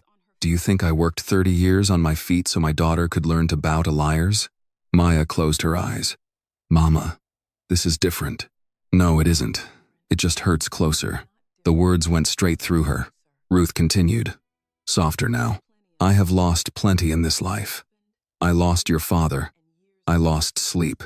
I lost years of rest, trying to make sure you had what you needed. But I have never wanted you to save me by burying the truth. Maya covered her face. Don't save me that way, Ruth said. You hear me? I'm scared. I know. What if they do it? Then we face it standing up. Maya could hear hospital noise behind her mother. A call bell. A cart rolling. Someone paging a doctor. Ruth was still at work, still caring for other people while someone tried to ruin her from a conference room. Maya, Ruth said. That woman only reached for my name because she couldn't beat yours clean. Maya stopped crying. Ruth let the sentence settle. Then she said, Go be who I raised. The call ended 2 minutes later, but Maya stayed in the stall, breathing slowly until her hands steadied. When she returned to the Jefferson State prep room, Professor Carter and Calvin stood at once. Maya placed her phone on the table. I photographed the medical record, she said. Professor Carter's face went dark. Calvin whispered, They threatened your mom? Maya nodded. Carter closed her eyes for 1 second, then opened them with a focus so sharp it changed the room. Write everything, she said. Exact words, exact order. Do not soften a syllable. Maya sat down. At the top of a clean page, she wrote her mother's name. Then she wrote Sloane's words exactly as she remembered them. Choose the honor of a trash school or your mother's life. When she finished, the room was silent. Calvin looked shaken. Professor Carter looked ready for war. Maya placed the new notes inside her father's briefcase with the access log, the badge clip, the email trail, and Daisy's envelope. The briefcase was heavier now, but so was Maya. By dawn, she had made her choice. If they wanted silence, they had threatened the wrong daughter. Maya did not sleep after that. Neither did Calvin. Professor Carter made one attempt to send them both back to the hotel, then gave up when Maya opened another legal pad and started building a new timeline from memory. There were moments when a teacher could still command a student, and moments when a woman had to recognize another woman's decision had already hardened into bone. This was the second kind. They stayed in the Jefferson State prep room until the federal building closed, then carried everything to a 24-hour copy center 3 blocks from the hotel. The place had bright lights, tired machines, and one clerk behind the counter who looked as if he had seen every kind of emergency a printer could create. Professor Carter set her handbag on the table. We make 3 copies of everything. Maya shook her head. 4. Carter looked at her. 1 for you, Maya said. 1 for Calvin. 1 for the briefcase. 1 off-site. Calvin nodded quickly. I can put 1 in the hotel safe. No, Maya said. He stopped. Her tone was not cruel, but it was final. Not digital. Not a hotel safe. We give 1 sealed envelope to Mrs. Harlan in the morning for Professor Carter's formal request file. Professor Carter studied her for a moment, then gave a small, approving nod. Good, Calvin swallowed. He knew why Maya had corrected him. He had been careless once, and carelessness had become a door. To his credit, he did not defend himself. I'll label, he said. That would help, Maya replied. The first machine jammed after 6 pages. The clerk came over, opened a panel, pulled out a crumpled sheet, and said, Legal folks? Professor Carter looked at him. Is it that obvious? He pointed at the stacks. Nobody else copies at midnight with that expression. Maya almost smiled. Almost. They moved to another machine, page by page. The case took physical form. The 213A M access log. The email header Calvin had traced through a masked domain tied to a Wellington credential. The photograph of the broken badge clip Mrs. Jenkins had found near the restricted prep room. Maya's notes from Mrs. Jenkins's statement. The backup access log Daisy had uncovered. Dean Sloan's approval signature. The correction form requesting removal of the corridor log from the standard packet. The withdrawal agreement. Maya's photograph of Ruth Williams' hospital record. Her written account of Dean Sloan's words. Every copy was numbered. Every page was dated. Every document was placed in order. Digital access, physical access, witnesses, institutional knowledge, threats and retaliation. Professor Carter wrote the labels in block letters on yellow divider sheets. Calvin sat beside the paper cutter, organizing duplicates, his face drawn with guilt and concentration. Maya stood at the copier, feeding pages into the tray. 1 hand on the machine, the other on her father's briefcase. The machine warmed the paper as it came out. That mattered to her in a way she could not explain. The evidence was not just trapped in screens now. It existed in weight, in ink, in something that could be held, passed across a table, slid before a judge, or hidden under a coat, if it had to be. A file could vanish. A password could fail. A laptop could be taken. But paper had a stubbornness Maya trusted. At 1:18 a.m., Calvin found the first clean link in the email header. He turned his laptop toward them. The masked address routed through a private server, but the administrative recovery email belongs to a Wellington Student Services account. Professor Carter leaned over the screen. Can you print that? Already did. Maya looked at him. Calvin met her eyes briefly. And I saved it to 2 drives. Maya said nothing. He corrected himself. And I printed 3 copies. 4, Maya said. 4, he repeated. It was the closest thing to forgiveness either of them could manage that night. At 2:03 a.m., Maya called her mother again. Ruth answered on the second ring. You still up? Ruth asked. Yes, ma'am. You eating?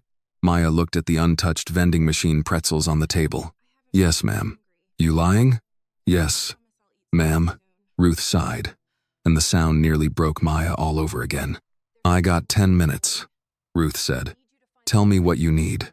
Maya stepped outside the copy center into the quiet sidewalk. A delivery truck idled near the curb. Somewhere down the block, a man laughed too loudly. Then a door closed. I need you to write down everything you remember about that night shift, Maya said. The patient load. Who was on duty? Why the co-signature was late? Whether there was any patient harm. There wasn't. I know. But write it.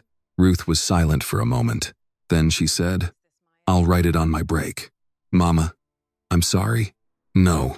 Mama, no. Ruth said again. You don't apologize for somebody else putting my name in their mouth. Maya closed her eyes. Ruth's voice softened. Your father would be proud of you. That hurt more than the threat. Maya pressed her thumb against the bridge of her nose. He would tell me to read everything twice, she said. He would tell you to read everything 3 times, then make a copy. Maya laughed once, quietly. It was the first real sound of relief she had made all night. When she returned inside, Professor Carter was standing at the counter, buying black coffee for all three of them and a small package of peanut butter crackers. "You need food," Carter said, placing the crackers in front of Maya. "I'm not hungry." "You don't have to be hungry. You have to be functional." Maya opened the package. The crackers tasted like salt and cardboard, but she ate them. At 3:10 a.m., they found another problem. The file containing Charlotte's practice slides had been updated after the 2:13 a.m. access event. But before the morning practice round, Calvin could see the modification time from a screenshot Charlotte's tech coordinator had accidentally projected earlier while switching slides. It was not direct proof, but it helped the timeline. Maya wrote it down. 2:13 a.m. Maya. Account accessed. 2:27 a.m. Charlotte slide file modified. Morning practice. Charlotte uses private arguments. Professor Carter tapped the timeline. "Careful with this. We can say it is consistent with the theory. We cannot overstate it." "I know. Do you?" Maya looked up. Carter's face was stern, but not unkind. "You are angry. You have every right to be. But anger makes people reach. Do not reach. Let the facts stand where they are strong." Maya nodded slowly. That was why she needed Carter. Not to make her brave, to keep her precise. By 4 a.m., the table was covered with organized stacks. Calvin's head drooped once, then snapped up. Professor Carter removed her glasses and rubbed her eyes. Maya kept writing. She wrote possible objections, possible explanations from Wellington, possible weaknesses, access approved for legitimate administrative purpose, camera glitch unrelated, arguments independently developed, medical file obtained through lawful compliance channel, student overreacting under pressure. She wrote each one, then left space beneath it. A good case did not pretend the other side had no answer. A good case survived the answer. At 4:32 a.m., Ruth sent a photo of a handwritten statement from the hospital break room. Maya opened it. The handwriting was tired but clear. Ruth explained the night shift. 2 nurses out sick. 1 emergency transfer. 1 patient in respiratory distress. Medication administered properly. Co-signature entered 17 minutes late after the attending physician requested immediate assistance in another room. No harm. No missed dosage. No complaint filed. At the bottom, Ruth wrote, "I have served patients for 31 years. I will answer for my work. I will not let my record be used to frighten my child." Maya read the last sentence twice. Then a third time. Professor Carter looked over her shoulder and became very still. "Print it," she said. Maya did. 4 copies. At 5:15 a.m., Calvin asked the question none of them had wanted to say out loud. What if they erase everything digital before the final? Maya was sliding Ruth's statement into the threats and retaliation section. Then we use paper. What if they say paper can be fabricated? Then we show where each page came from. What if they object to all of it? Professor Carter answered that one. They will. Calvin looked at her. Carter capped her pen. The question is not whether they object. The question is whether we make it harder for them to lie with a straight face. The copy clerk announced that fresh coffee was ready if anyone wanted it. Nobody did, but Professor Carter bought another cup anyway. At 5:40 a.m., Maya sealed the off-site packet in a large envelope. She wrote across the front, "Professor Evelyn Carter, formal record copy." Then she prepared the briefcase packet. This one she arranged herself, not because she did not trust Carter, not because she did not need Calvin, because if the moment came, she wanted to know exactly where every page was by touch. Digital access at the front left, physical access behind it, witnesses clipped in blue, institutional knowledge clipped in red, threats and retaliation in the back, Ruth's statement last. Not hidden, protected. When she closed the briefcase, the clasp made a small, firm click. Calvin looked at it. That thing weighs a ton now. Maya lifted it. No, she said. It weighs enough. Professor Carter checked the time. We have 2 hours before the building opens. Maya stood. I want to walk. Calvin frowned. You should rest. If I lie down, I'll hear Sloane's voice. Neither of them argued. They walked back toward the hotel in the gray before sunrise. Richmond was quiet in that hour. Not peaceful exactly, but paused. A few buses moved along Broad Street. A man swept the sidewalk outside a cafe. A woman in scrubs crossed at the light, shoulders rounded from a night shift. Maya watched her until she disappeared into a parking garage. Ruth could have been that woman. Mrs. Jenkins could have been the woman sweeping inside the federal building. Mrs. Harlan could have been the person nobody noticed until a document went missing. The case was no longer only about Maya. Maybe it never had been. At the hotel, Professor Carter stopped near the elevator. "Try to sleep for 1 hour." Maya shook her head. Carter seethed. "Then at least sit still." "I can do that." Calvin held up his phone. "I'll keep tracing the domain." Maya looked at him. He added quickly, "And printing anything new." This time, Maya did smile a little. In her room, she placed the briefcase on the desk and sat beside it until the sky outside turned pale. She thought about Charlotte's cream suit, Dean Sloane's black folder, Trevor's lowered eyes, and the way people with power trusted systems because systems had always bent toward them.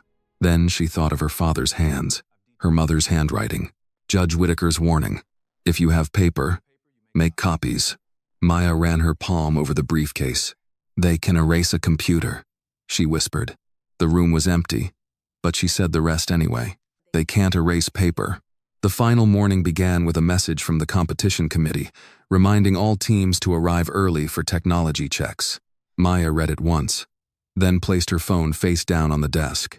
Technology checks. The phrase almost made her laugh. Her father's brown leather briefcase sat beside her hotel room door, packed so tightly the clasp needed pressure to close. Inside were the copies she had arranged before sunrise. Digital access, physical access, witnesses, institutional knowledge, threats and retaliation. Ruth's handwritten statement, paper, ink, order, wait. Maya showered, dressed, and pinned her hair back without turning on the television. She wore the same navy blazer Charlotte had already judged, the same skirt, the same shoes. She did not try to look like Wellington. That was a race she had never entered. Before leaving, she called Ruth. Her mother answered in a whisper, "I'm still at the hospital. You should be going home. I should be doing a lot of things." Maya closed her eyes for a second. "Mama, I'm fine," Ruth said. "Tired, but fine. You got your papers?" "Yes, ma'am." "Copies?" "Yes, ma'am." "Food?" Maya hesitated. Ruth seethed. "Maya, I have crackers. That is not food. That is punishment. In a plastic sleeve."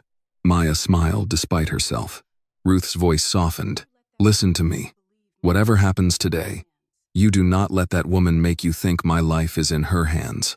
My life is in God's hands, and my own 2 tired ones. You hear me?" "I hear you." "And your daddy's briefcase?" Maya looked down at it. "Right here." "Then carry it, like he's walking in with you." Maya swallowed. "I will." When the call ended, she stood still for a moment, hand on the handle. Then she picked it up and left. The federal building in Richmond was already busy when Maya arrived. Students clustered near security, dressed in suits that looked newer than their confidence. Faculty advisors checked schedules. Competition staff moved through the lobby with clipboards and badges. Someone had set out coffee urns and trays of pastries on a long table near registration. Wellington's table looked like a campaign headquarters. 2 laptops, a tablet, a portable monitor, color-coded binders, slide remote, backup cords, a tech coordinator in a pressed gray suit. Trevor Mills sat behind Charlotte with his laptop open, his shoulders tight, his eyes avoiding everyone. Charlotte stood near the entrance to the courtroom in a cream suit, speaking with a young man from a legal blog. She laughed lightly at something he said, then turned just enough to see Maya come through security. Her smile sharpened. Dean Sloane stood a few feet behind her, composed as ever, black folder tucked under one arm. Maya looked at neither of them for long. Professor Carter was waiting near the elevators. Calvin stood beside her, laptop bag over his shoulder, coffee in hand, face pale but determined. "You slept?" Carter asked. "No, neither did I." Calvin lifted the coffee. "I brought you this." Maya took it. "Thank you. It's terrible," I assumed. He tried to smile, but the attempt failed. Professor Carter looked at the briefcase. You have everything? Yes. The offsite copy? With Mrs. Harlan. She logged it at 7:15 as part of my formal record request. Good. Calvin shifted his laptop bag. I also printed the new email trace. 4 copies. Maya looked at him. He held up one hand. Paper first. This time, the smile came easier.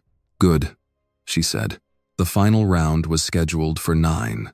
At 8:42, the teams were allowed into their assigned prep spaces for a final technology check. Jefferson State's room was small, with a table, 2 chairs, and an outlet that only worked if the plug sat at an angle. Calvin set the laptop down and opened it. Maya placed the briefcase on the table. Professor Carter stood by the door, reading through the printed order of argument. Maya opens second. Charlotte opens first for petitioner. We let her make the polished record. Then you answer with the real one. Maya nodded. Calvin typed in his password. The laptop screen flashed. Then went black. He frowned and tapped the keyboard. Nothing. He held the power button. The screen came on again, flickered, and filled with a string of error messages. Calvin went still. What is it? Maya asked. I don't know. He typed again. A folder opened, then disappeared. Another window flashed. Then the desktop loaded. Empty. Calvin clicked the presentation folder. Empty. He clicked the evidence folder. Empty. His face drained of color. No, he whispered. Professor Carter stepped closer. Calvin? He opened another directory. Then another. Nothing. The files were gone. All of them. The slide deck. The metadata images. The charted timeline. The PDF exports. The copied emails. The scanned witness notes. Everything they had organized digitally through the night. Maya felt the room narrow. Calvin plugged in the backup USB drive with shaking hands. The system did not recognize it. He removed it, blew on the connector point out of pure panic, and tried again. A message appeared. Drive corrupted. Calvin's voice cracked. Maya. Professor Carter's face went hard. Calvin stared at the screen. It's gone. All of it. The drive, too. It's corrupted. How? Carter asked. I don't know. I don't know. It was fine an hour ago. Maya looked at the laptop, then at the USB, then at the briefcase. The panic came for her. She felt it rise, sharp and fast. 10 minutes before the final round. Wellington with screens, slides, equipment, and a courtroom full of people ready to believe polish. Jefferson State with a dead laptop and a corrupted drive. This was the moment they had planned. Not to beat her argument, to erase her before she could make it. Calvin pushed back from the table, breathing hard. This is my fault. Stop. I clicked the link from the competition committee last night. The updated schedule. It looked official. I checked it on my phone first. But when I opened it here, Professor Carter's eyes narrowed. A malicious link. Calvin covered his mouth. Trevor. Maya did not answer. She did not need to. In the hallway outside, laughter rose from the direction of Wellington's prep room. Someone tested a projector. A bright slide appeared briefly on the monitor through the open door across the hall. Wellington, School of Law. Final argument. Charlotte's team was ready. Calvin looked at Maya with raw fear. We can ask for a delay. Professor Carter turned to Maya. We can. Given the circumstances, there is a basis. Maya stared at the corrupted USB. A delay would look reasonable, professional, safe. It would also give Wellington time to explain, deny, reframe, and move every shadow before anyone turned on a light. Maya reached for the briefcase. No. Calvin blinked. No? No delay. Maya, we don't have slides. We have paper. We don't have the images. We have printouts. We don't have the timeline display. I know the timeline. Calvin looked like he might be sick. I'm so sorry. Maya placed one hand on his shoulder. Not forgiveness. Not yet, but steadiness. Listen to me. They wanted you panicked. Don't give them that. His eyes filled, but he nodded. Professor Carter watched Maya carefully. Are you sure? Maya opened the briefcase. The printed sections sat where she had placed them. Digital access, physical access, witnesses, institutional knowledge, threats, And retaliation. Ruth's statement. She touched each divider once. Yes, she said. They can erase a computer. They can't erase paper. Professor Carter took a slow breath. Then we adjust. No visuals. No over-explaining. Short sentences. You hand the documents up in sequence only when needed. You make them follow the paper. Maya nodded. Calvin wiped his face and reached for a pen. I can rebuild a one-page outline by hand. Do it, Carter said. He grabbed a yellow legal pad and began writing. At 8:54, a competition staffer appeared at the door. Teams to the courtroom, please. Final round begins in 5 minutes. Maya closed the briefcase.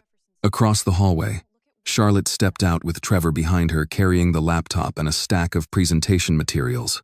Charlotte took one look at Calvin's pale face, then at the briefcase in Maya's hand. Her smile told Maya everything. She knew. Maybe not every detail. Maybe not how much had survived. But she knew the hit had landed. Charlotte leaned toward Dean Sloan and murmured something. Sloan's eyes moved to Maya's briefcase. No smile. That told Maya something too. The file deletion had been meant to leave her empty-handed.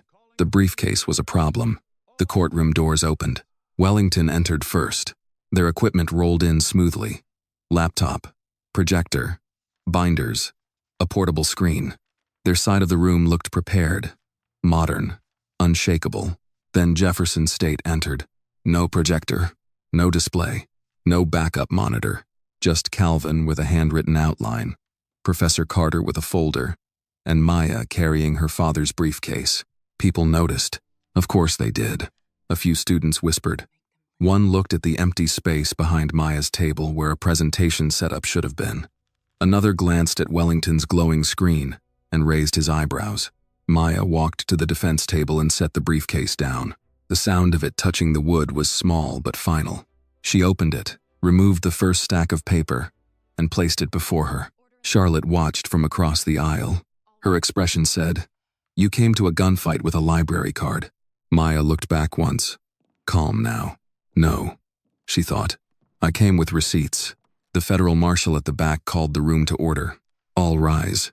Judge Samuel Whitaker entered with the 2 other panel judges. Everyone stood. Maya stood with them, one hand resting lightly on the briefcase.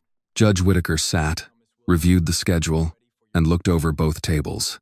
His eyes paused briefly on Wellington's equipment, then on Jefferson State's empty technology station, then on Maya's papers.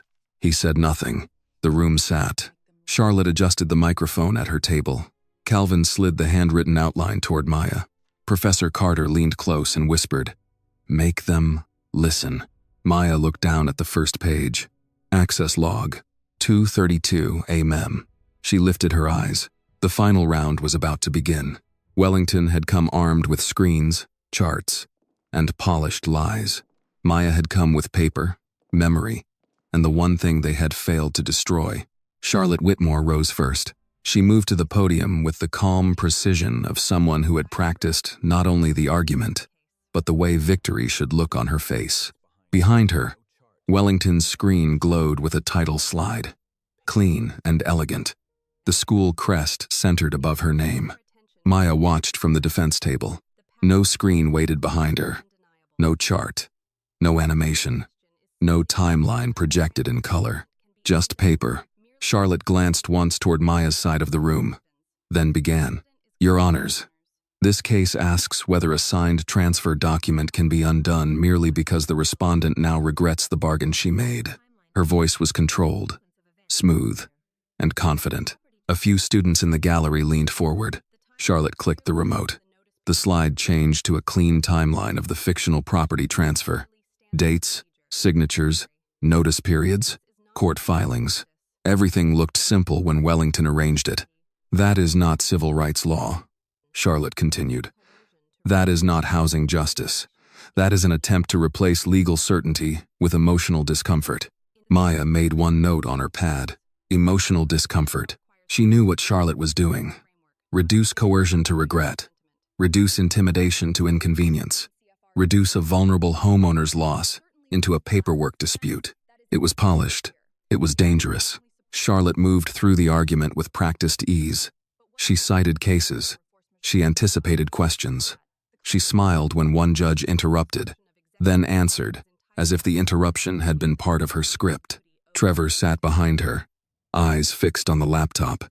He did not look at Maya. Not once. Dean Sloan watched from the gallery, her face composed, her hands folded over the black folder in her lap. Charlotte clicked to the final slide. "The law cannot function," she said, "if every properly executed document can be attacked later based on vague claims of pressure." The petitioner asks this panel to affirm the importance of procedure, finality, and the written record. Maya's hand tightened around her pen. The written record. Charlotte had no idea how much that phrase would cost her. When Charlotte finished, the gallery murmured approval. Wellington's faculty advisor gave a small nod. The legal blogger in the third row typed quickly. Judge Whittaker looked down at his notes. "Thank you, Miss Whitmore." Charlotte returned to her table with the restrained smile of someone who expected applause but knew better than to ask for it. Then Judge Whittaker turned. "Miss William." Maya stood. The room shifted. Not loudly, but she felt it. People noticed the absence of technology when she approached the podium. They noticed that no screen came alive behind her. They noticed the stack of papers in her hands, the handwritten tabs, the brown leather briefcase still open on Jefferson State's table. Charlotte noticed too. Her mouth curved slightly. Maya placed the first page on the podium and looked up at the judges. "Your Honors, 10 minutes before this round began, our digital presentation failed. Our files were erased, and our backup drive was corrupted." A ripple moved through the room. Maya did not look toward Wellington, but the truth does not require animation. Judge Whittaker's eyes sharpened. Maya continued, "This case is not about regret. It is about whether the law will treat a signature as sacred when the process that produced it was rotten." She saw one of the side judges begin writing. "Good. In the record before this panel, the homeowner did not have counsel. She did not have meaningful time. She did not have equal bargaining power. And most importantly, she did not have a real opportunity to understand what she was being asked to give away." Charlotte leaned back, arms crossed. Maya did not rush. She had learned that people with power loved speed when the facts were inconvenient. Move quickly. Smooth it over. Call it technical. Call it final. Get past the part where someone might ask who benefited. Maya would not move quickly. "The petitioner calls this legal certainty," she said. "But certainty for whom? For the company that prepared the document?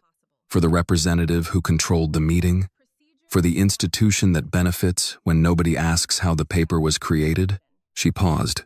Procedure is not justice when it is used to disguise coercion.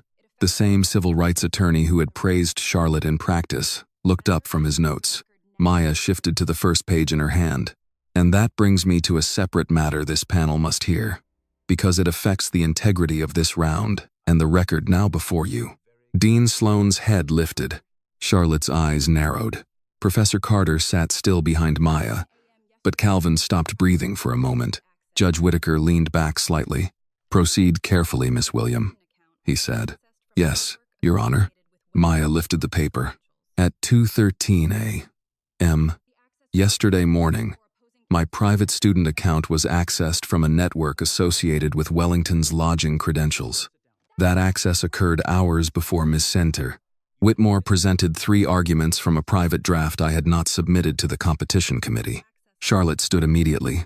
"Objection," she said. "This is outrageous." Judge Whittaker turned to her. "This is not a trial, Miss Whitmore. Sit down, unless you are invited to respond." Charlotte hesitated, then sat. Maya handed the first document to the clerk. "This is the access log." The clerk carried it to the judges. Maya picked up the second document. At 2:08 a.m., 5 minutes before that login, Trevor Mills entered the restricted prep corridor outside the Jefferson State room. Trevor's face went white. "This is a backup access log recovered from the courthouse records room." Charlotte looked sharply at Trevor. Maya handed the second page forward. "And that access was approved by Dean Margaret Sloan." The gallery stirred. Dean Sloan rose halfway. "Your Honors, I must object to the introduction of administrative materials outside the scope of this competition." Judge Whittaker looked at her. "Dean Sloan, you are not counsel in this round. Sit down." The words were not loud. but they landed hard. Sloane sat. Maya did not look at her for too long. She could not afford to enjoy the moment. Not yet. She moved to the third document. This correction form requested that the corridor log be removed from the standard competition packet. The initials matched Dean Sloane's. She handed it forward. One fact may be an error. Two may be coincidence. But this panel now has before it a sequence: restricted access, account access, removal of the log, and then the appearance of my private arguments in Wellington's presentation. Charlotte's voice cut in from across the room. This is desperate. Maya kept her eyes on the judges. Charlotte stood anyway. She has no proof I did anything. She is trying to turn a competition she cannot win into some personal civil rights drama. Professor Carter's jaw tightened. Judge Whittaker looked at Charlotte again. Miss Whitmore, sit down. Charlotte did, but her face had changed. The polish was cracking. Maya turned another page. There is more. The room quieted. Maya lifted a printed email trace. A preliminary argument chart from Jefferson State was mistakenly sent to an address that appeared to belong to the competition logistics list. That address routed through a masked domain tied to a Wellington credential. Calvin stared at the table. Maya did not name his mistake more than necessary. She would not sacrifice him for drama. She handed the document forward. Further, the file properties from Miss Whitmore's revised practice presentation show modifications after my account was accessed and before she used those arguments in the practice round. The side judge on the left asked, Miss William, are you alleging academic misconduct? Maya looked directly at the panel. Yes, Your Honor. I am alleging unauthorized access, concealment of that access, and use of stolen preparation materials. The room went still. Then Dean Sloane rose again. This is defamatory. Judge Whittaker's eyes moved to her. Dean Sloane, he said, one more interruption, and I will have you removed from this courtroom. The gallery froze. Sloane sat down. Slowly, Maya could feel the shift now. Not belief, not yet, but attention, real attention, the kind Charlotte had assumed belonged to her. Maya reached for the next section. There is also a deeper issue with the case problem itself. Charlotte gave a short, bitter laugh. Of course there is. Maya turned slightly toward her. The fictional transfer document in this competition appears to be modeled on a real case from Alabama involving a woman named Evelyn Price. At that name, Professor Carter looked down. She had known it was coming. Maya continued. Mrs. Price lost her home after signing a transfer document under pressure from a real estate company. In the original record, there was a sworn statement that the notary was not present when the document was signed. That statement was not included in the competition appendix. She lifted another paper. This is a copy of that sworn statement. A murmur moved through the gallery, and the law firm representing the real estate company in that matter was connected to Miss Whitmore's father. Charlotte shot to her feet. That is a lie. Maya faced the judges again. The document speaks for itself. Judge Whittaker extended one hand toward the clerk. The paper moved forward. Dean Sloane's face had gone still in a way that no longer looked calm. Maya reached for the final stack in that section, and when I refused to withdraw quietly, Dean Sloane produced a private medical record belonging to my mother, Ruth William, a night nurse in Birmingham, and threatened to use a minor procedural note to create a negligence scandal that could cost my mother her license and pension. The courtroom changed, not in volume, in temperature. Ruth's name seemed to sit in the air with more force than any citation.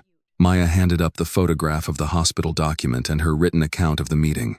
My mother was not part of this competition. She was not part of this dispute.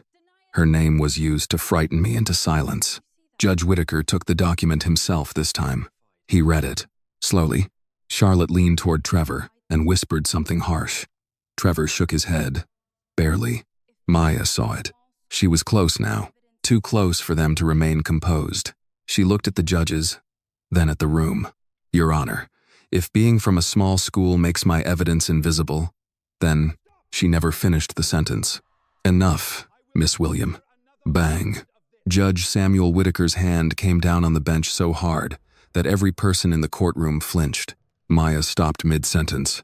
The sound seemed to hang in the air long after his palm left the wood, a sharp, final crack that cut through whispers, objections, breathing, and every polished lie that had been floating in that room since morning.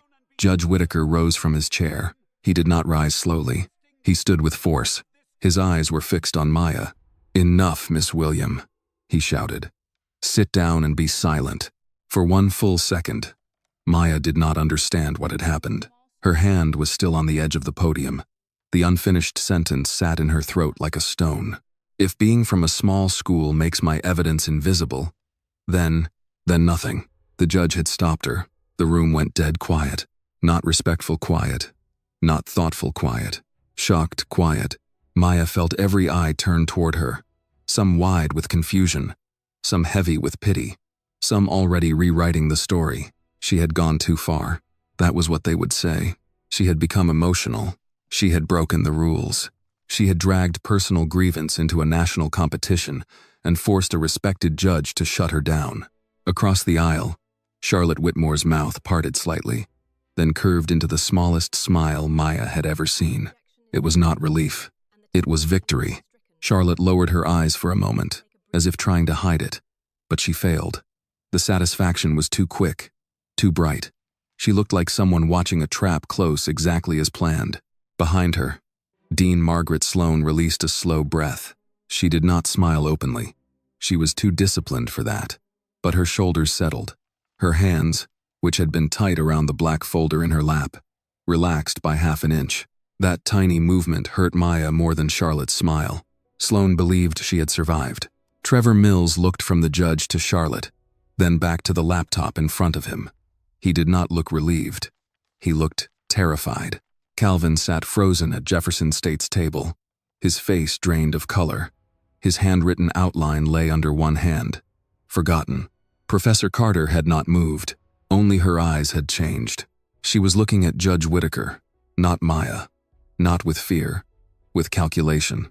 Maya saw that, but only barely. Her body was still responding to the command. Sit down and be silent.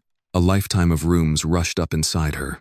Classrooms where teachers called her intense for asking one more question. Offices where scholarship officers told her she should be grateful. Court clinics where landlords spoke over tenants and expected everyone else to do the same. A hallway in Birmingham where her mother once lowered her voice because raising it would have cost her a job. Now this, a federal courtroom, a judge on his feet, and Maya William being ordered to sit down. Her fingers tightened around the printed document in her hand. For one dangerous second, she almost spoke. Not to argue, not to defy, just to finish the sentence. But Professor Carter's voice came from behind her, low and firm. "Maya." One word. Not a warning. An anchor.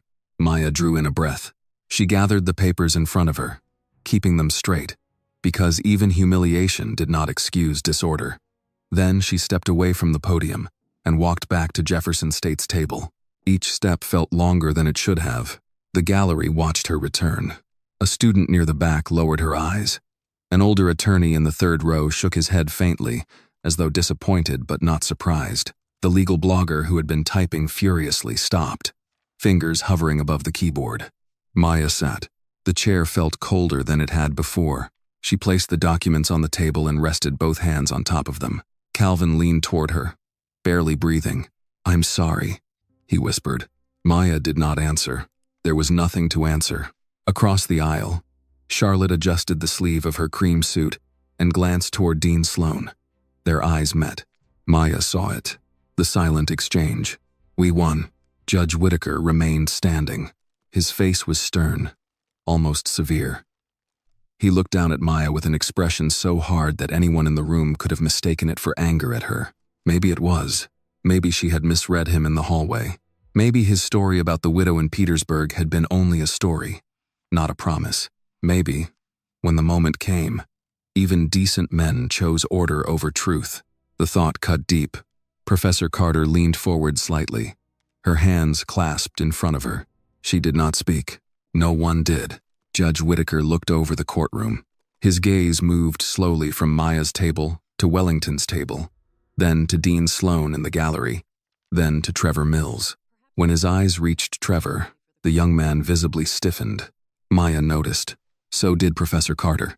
Charlotte did not. She was too busy enjoying the silence. Judge Whittaker removed his glasses, and set them on the bench. The small gesture made the room tighten. Then he spoke again, not to Maya this time, to the gallery, to both teams, and to all advisors present. No one will leave this courtroom until instructed.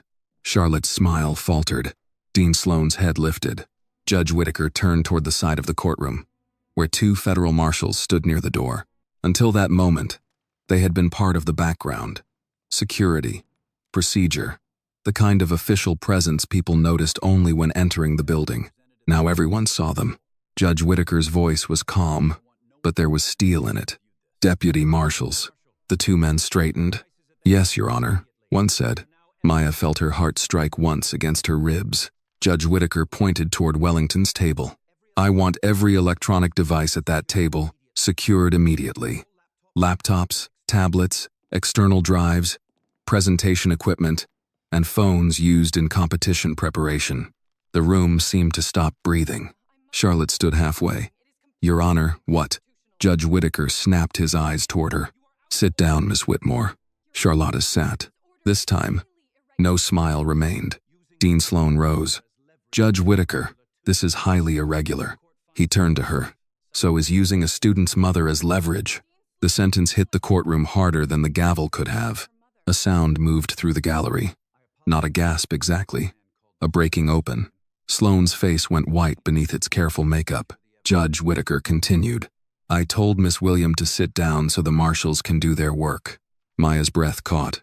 Calvin turned toward her, stunned. Professor Carter closed her eyes for one brief second, and when she opened them, they shone with fierce satisfaction. Judge Whittaker looked back to the marshals. "Seal every computer on Wellington's table. Trevor Mills, step forward." Trevor did not move. The marshal nearest him took one step closer. Judge Whittaker's voice dropped. "Now." Trevor rose so quickly, his chair scraped against the floor. Charlotte stared at him. "Trevor, don't say anything." Judge Whittaker's head turned slowly. "Miss Whitmore, if you speak to him again before I authorize it, you will be removed." Charlotte's lips pressed shut. The marshals moved to Wellington's table. One opened a clear evidence bag. The other began documenting serial numbers from the laptops and drives. The tech coordinator looked toward Dean Sloane, but Sloane was staring at Judge Whittaker, as if trying to calculate whether authority could still be negotiated. It could not. Not in that room. Not anymore. Judge Whittaker looked at Trevor. "Mr. Mills, step to the podium." Trevor walked forward on unsteady legs. He looked younger now. Not like a research assistant from an elite law school. Like a frightened boy who had believed powerful people would stand between him and consequences. Maya watched him from her chair. The anger was still there. But beneath it was something else. Recognition. Trevor had been useful to them until the moment he became exposed. Then, he was alone. Judge Whittaker picked up the documents Maya had submitted and held the access log in one hand. "Mr. Mills," he said, "this court has before it a restricted access log bearing your name at 2:08 a.m., followed by an unauthorized login to Miss Williams' account at 2:13 a.m., followed by the appearance of her private arguments in Wellington's presentation. We also have a record indicating Dean Sloane approved your access to that restricted corridor." Trevor swallowed. Judge Whittaker's voice remained even. "I am going to ask you plainly. Did you enter the Jefferson State preparation area?" Trevor looked at Charlotte. Charlotte's face warned him. He looked at Dean Sloane. Sloane gave him nothing. No rescue, no signal, no protection. Trevor looked down. "Yes," he whispered. The room went still again. But this silence was different. It was no longer confusion. It was impact. Judge Whittaker leaned forward slightly. "Speak up." Trevor closed his eyes. "Yes, Your Honor." Maya's hands tightened over the papers. Charlotte whispered, "Oh my God." Judge Whittaker did not look away from Trevor. "Did you access materials belonging to Miss William or Jefferson State College of Law?" Trevor's mouth opened. Nothing came out. The marshal beside him shifted. Trevor's shoulders dropped. "Yes." A murmur broke through the gallery before the judge lifted one hand and silenced it. Judge Whittaker's next question came slowly. "Did you provide any of those materials to Miss Charlotte Whitmore?" Trevor's face twisted. Maya felt the whole room lean toward the answer. Charlotte stared at him. No longer arrogant. No longer polished. No longer untouchable, just afraid. Trevor opened his mouth, then closed it. Maya knew he was standing at the last doorway, before the truth. Judge Whitaker's voice cut through the room. "Mr. Mills, this is no longer a mock trial." Trevor began to shake, and for the first time all morning, Charlotte Whitmore looked as if the room no longer belonged to her. "This is no longer a mock trial." The words changed everything. Until that moment, some people in the courtroom had still been trying to treat the scene as a competition dispute, a procedural interruption, a dramatic accusation, a student argument that had gotten out of hand. But Judge Whitaker had named it differently, and once he named it, no one could pretend not to understand. Trevor Mills stood at the podium with his hands pressed flat against the wood. His face had gone pale, and sweat gathered near his hairline. He looked toward Charlotte again, but this time, she did not even try to help him. Her eyes warned him to stay quiet, but her body had already turned away from him by inches. That was all Trevor needed to see. He was alone. "Judge," Whitaker repeated the question. "Did you provide materials taken from Miss Williams' preparation files to Miss Charlotte Whitmore?" Trevor swallowed. "Yes, Your Honor." The gallery erupted, not loudly at first. A few gasps. A sharp whisper. Someone said, "My God." Then the sound spread through the room as people turned to one another, trying to make sense of what they had just heard. Judge Whitaker raised one hand. The room fell quiet again. Charlotte stood. "That's not true." Judge Whitaker's eyes moved to her. "Sit down." "Your Honor, he is confused. He's under pressure. He doesn't know what he's saying." "Miss Whitmore," Judge Whitaker said, "if you speak again before I ask you a question, you will be escorted out." Charlotte sat down so hard her chair shifted backward. Trevor stared at the podium. Judge Whitaker looked back at him. "Explain what happened." Trevor took a breath that seemed to hurt. "I received access to the restricted prep corridor from Dean Sloan's office. I was told there might be a materials issue with Jefferson State's room." Dean Sloan rose immediately. "That is an outrageous mischaracterization." One of the federal marshals stepped slightly closer to her row. Judge Whitaker did not raise his voice. "Dean Sloan, sit down." She remained standing for one beat too long. The courtroom felt it. Then she sat. Trevor continued, his voice shaking. "I went into the corridor. The door to the Jefferson State prep room wasn't fully locked. I used a temporary access card. I took photos of materials on the table." Calvin closed his eyes. Maya did not move. Her hands were folded over the papers in front of her. She had imagined this admission for hours, maybe longer. She had thought hearing it would feel like triumph. It did not. It felt like confirmation of an injury she had already been forced to carry. Judge Whitaker asked, "What materials?" "Argument notes. A draft outline. A chart. Did you access Miss Williams' student account?" Trevor's jaw trembled. "Yes." "How?" Trevor looked down. "There was a saved session on a shared prep device earlier. I used information from a forwarded file link. The access wasn't supposed to stay open, but it did." Calvin's face folded with guilt. Maya felt the hit, but she did not look at him. "Not now," Judge Whitaker said. "Did you send those materials to Miss Whitmore?" "Yes." "When?" "Early that morning, before practice." The judge turned a page in the stack before him. "Did Miss Whitmore know the materials came from Jefferson State?" Trevor looked at Charlotte. Charlotte stared back, eyes wide, face tight with warning. Trevor's voice broke. "Yes." Charlotte shot to her feet. "No." Judge Whitaker's hand struck the bench again, not as loudly this time, but enough to stop her. "Sit down." Charlotte remained standing, breathing hard. "Your Honor, he is lying to save himself." Maya reached into the briefcase. Professor Carter's eyes followed her hand. Maya withdrew one page from the red-tabbed section and stood. "Your Honor." Judge Whitaker looked at her. Maya held up the document. "This is a printed copy of Miss Whitmore's revised argument draft, produced from the file metadata Calvin Reed recovered before our system was compromised. It includes a handwritten margin note photographed during the practice materials exchange." Charlotte's face changed, not dramatically, just enough. Maya handed the document to the clerk. The clerk carried it forward. Judge Whitaker read it. The side judges leaned toward him. Maya did not need to read the words aloud, but Judge Whitaker did. His voice was flat. Use this before she does. The courtroom went silent. Charlotte sank back into her chair. Judge Whittaker looked at her. Is that your handwriting, Miss Whitmore? Charlotte opened her mouth. No answer came. Miss Whitmore? She looked toward Dean Sloan. Dean Sloan did not move. Charlotte whispered. It was a note. A note about stolen material? I didn't know it was stolen when I first saw it. Maya stood very still. Judge Whittaker looked at Trevor. Is that accurate? Trevor shook his head. No, Your Honor. Charlotte turned on him. Trevor.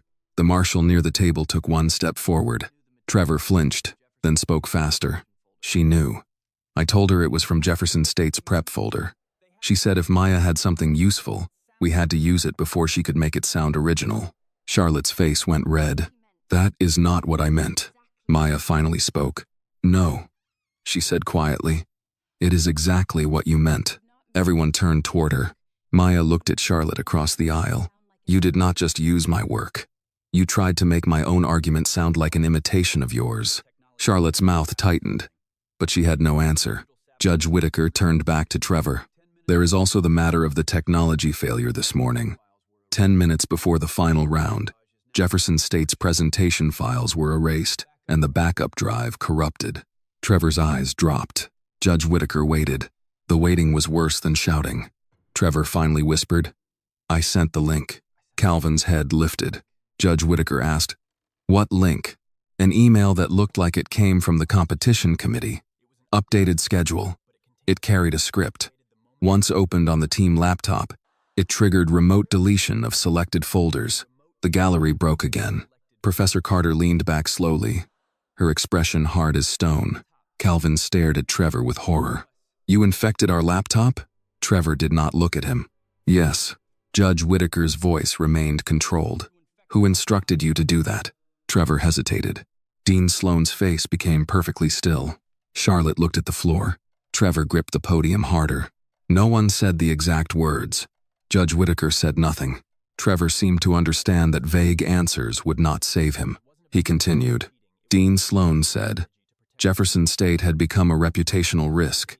She said if they couldn't present their materials cleanly, the committee would focus on the argument and not the accusations. Charlotte told me Maya was only dangerous if she had documents. Sloan stood again. This is absurd. I never authorized illegal conduct. Judge Whittaker looked at her. No one said the word illegal until you did. Sloan froze. The room absorbed that. Maya reached into the briefcase again and removed the hospital record photograph and her written account of the meeting. Her hands were steady now. Your Honor, she said. There is one more issue. Judge Whittaker nodded. Maya handed the documents to the clerk. After I refused to withdraw, Dean Sloan produced a private medical record belonging to my mother, Ruth William. She threatened to turn a minor late co-signature into a medical negligence scandal that could cost my mother her nursing license and pension. Dean Sloan's composure cracked. That is a complete distortion. Maya turned to her.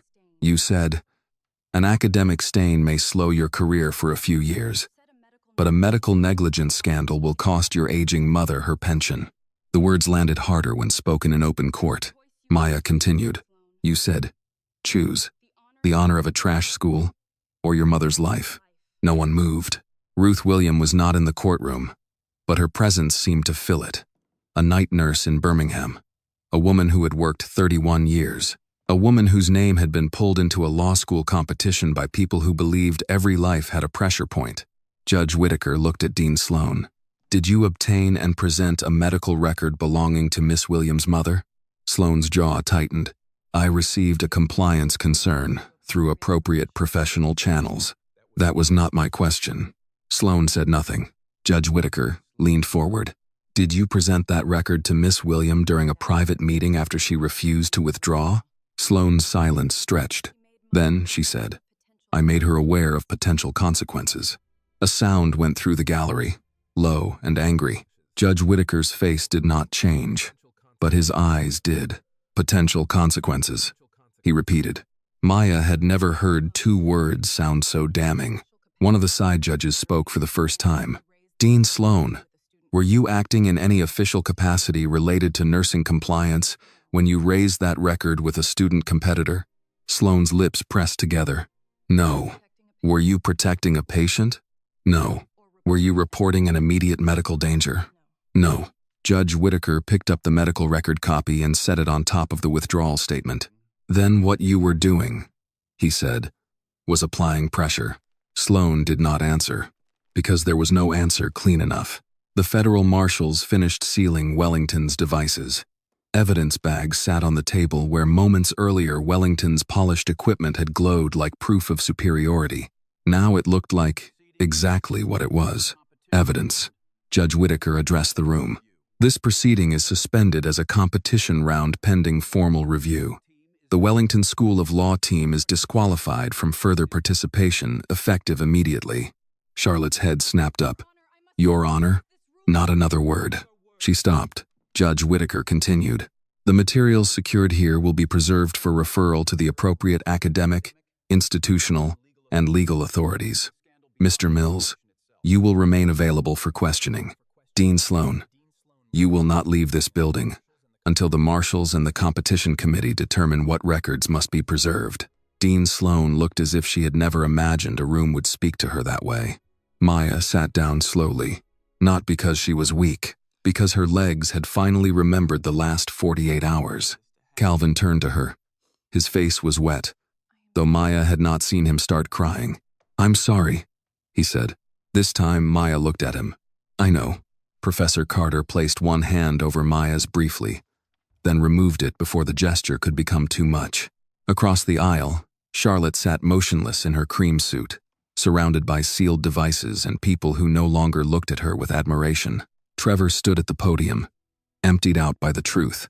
Dean Sloan stared straight ahead, her black folder closed on her lap like a shield that had failed. Judge Whitaker removed his glasses. By the time he set them on the bench, Wellington's victory had turned into evidence. The truth does not need a projector. Judge Samuel Whitaker let the silence remain. No one in the courtroom seemed willing to disturb it. Not Charlotte, not Dean Sloan, not Trevor Mills, not the students who had whispered and laughed earlier that morning. Even the people in the gallery who had come expecting a polished final round now sat as if they had witnessed something much larger than a competition collapse. Judge Whitaker put his glasses back on, looked down at the documents before him, and spoke with the careful weight of a man who knew each word would be remembered. This panel finds that the integrity of this final round has been compromised by unauthorized access to a competitor's preparation materials, concealment of that access, improper use of those materials, and attempted interference with a participant through threats involving a family member's professional record. Charlotte's face had gone pale. Dean Sloan sat perfectly still, but the stillness no longer looked powerful. It looked like containment, like a person trying desperately not to show the room what had broken inside. Judge Whitaker continued. Wellington School of Law is disqualified from this championship. A murmur moved through the gallery. Charlotte flinched as if the sentence had struck her physically. The final round will not be awarded to Wellington, he said. Based on the record preserved here and the conduct displayed today, Jefferson State College of Law will be recognized as the prevailing team. Calvin covered his mouth with one hand. Professor Carter closed her eyes. Maya did not move. For a moment, the words did not reach her as victory. They simply arrived as an ending to the pressure that had been crushing her chest for 2 days. Prevailing team, Jefferson State. Maya, William. The same school Charlotte had called a dump. The same folder she had thrown to the floor. The same papers they had tried to erase. Judge Whitaker turned toward Maya. Miss William. Maya stood slowly. Yes, Your Honor. His expression softened, but only slightly. He was still on the bench, still careful, still formal. You did not prevail today because anyone felt sorry for you. Maya swallowed. You prevailed because you were prepared, precise, and brave enough to protect the truth when powerful people tried to make you choose between your future and your mother. The courtroom went utterly still. Maya felt the words go through her, past the courtroom, past the competition, past every insult she had swallowed that week. Her mother, Ruth. Judge Whitaker looked down at the hospital record, then back at Maya. No person's family should be used as leverage in an academic proceeding. No student should be punished for refusing to let misconduct hide behind prestige. And no courtroom, real or simulated, should become a place where arrogance is mistaken for merit. Charlotte lowered her eyes. This time, no one watched her with admiration. Judge Whittaker shifted his attention to the officials seated near the side wall. The competition committee will preserve all documents submitted by Miss William and Professor Carter. The secured electronic devices will remain in custody pending appropriate review. Referrals will be made to Wellington School of Law's Ethics Board, the Championship Governing Committee, and any legal authorities deemed necessary. He looked toward Trevor. Mr. Mills, you will cooperate fully. Trevor nodded without lifting his head. Yes, Your Honor. Then Judge Whittaker turned to Dean Sloan. Dean Sloan, your conduct will be referred for institutional and professional review. That includes the handling of restricted competition access, concealment of records, and your use of a private medical document for pressure unrelated to patient safety. Sloan's lips parted, but no words came out. For once, the woman who knew how to control every room had none left to control. Judge Whittaker picked up the printed copy of Ruth Williams' statement. This court will also request that Mercy South Community Hospital be notified that the record involving Mrs. Ruth William was raised here in a context suggesting misuse. Nothing presented today indicates patient harm or professional negligence. Maya's hand tightened on the back of her chair. That was the first time she nearly broke. Not when Charlotte insulted her. Not when the files vanished. Not when Sloan threatened her mother. But when someone in authority said clearly, in public, that Ruth had done nothing wrong. Maya sat down because if she did not, her knees might give way. Professor Carter placed a hand lightly on her shoulder. Not long, just enough. Across the aisle, Charlotte stood abruptly. I want my parents called. Judge Whittaker looked at her. Miss Whitmore, you may speak with whomever you wish after the marshals finish securing evidence and the committee releases you. Until then, you will remain seated. Charlotte's mouth trembled with anger. For the first time, she looked exactly her age, 24, not a future judge, not the golden girl, not Wellington's untouchable champion, just a young woman who had believed status would always arrive before consequence. The proceedings ended without applause. That mattered to Maya. Applause would have made it feel clean, easy, like a performance reaching its final note. But what happened in that courtroom was not clean. It was necessary. People stood quietly. Some avoided looking at Wellington's table. Others looked directly at Maya, but differently now. Not with pity, not with curiosity, with the uncomfortable respect people feel when they realize they have underestimated someone in public. Mrs. Alma Jenkins stood near the back doors in her Navy maintenance polo, hands clasped in front of her. She had not been called to testify, but she had come anyway. When Maya saw her, Mrs. Jenkins gave one small nod. Maya returned it. Mrs. Harlan stood beside her, Daisy sitting calmly at her feet. Daisy looked entirely unimpressed by legal history.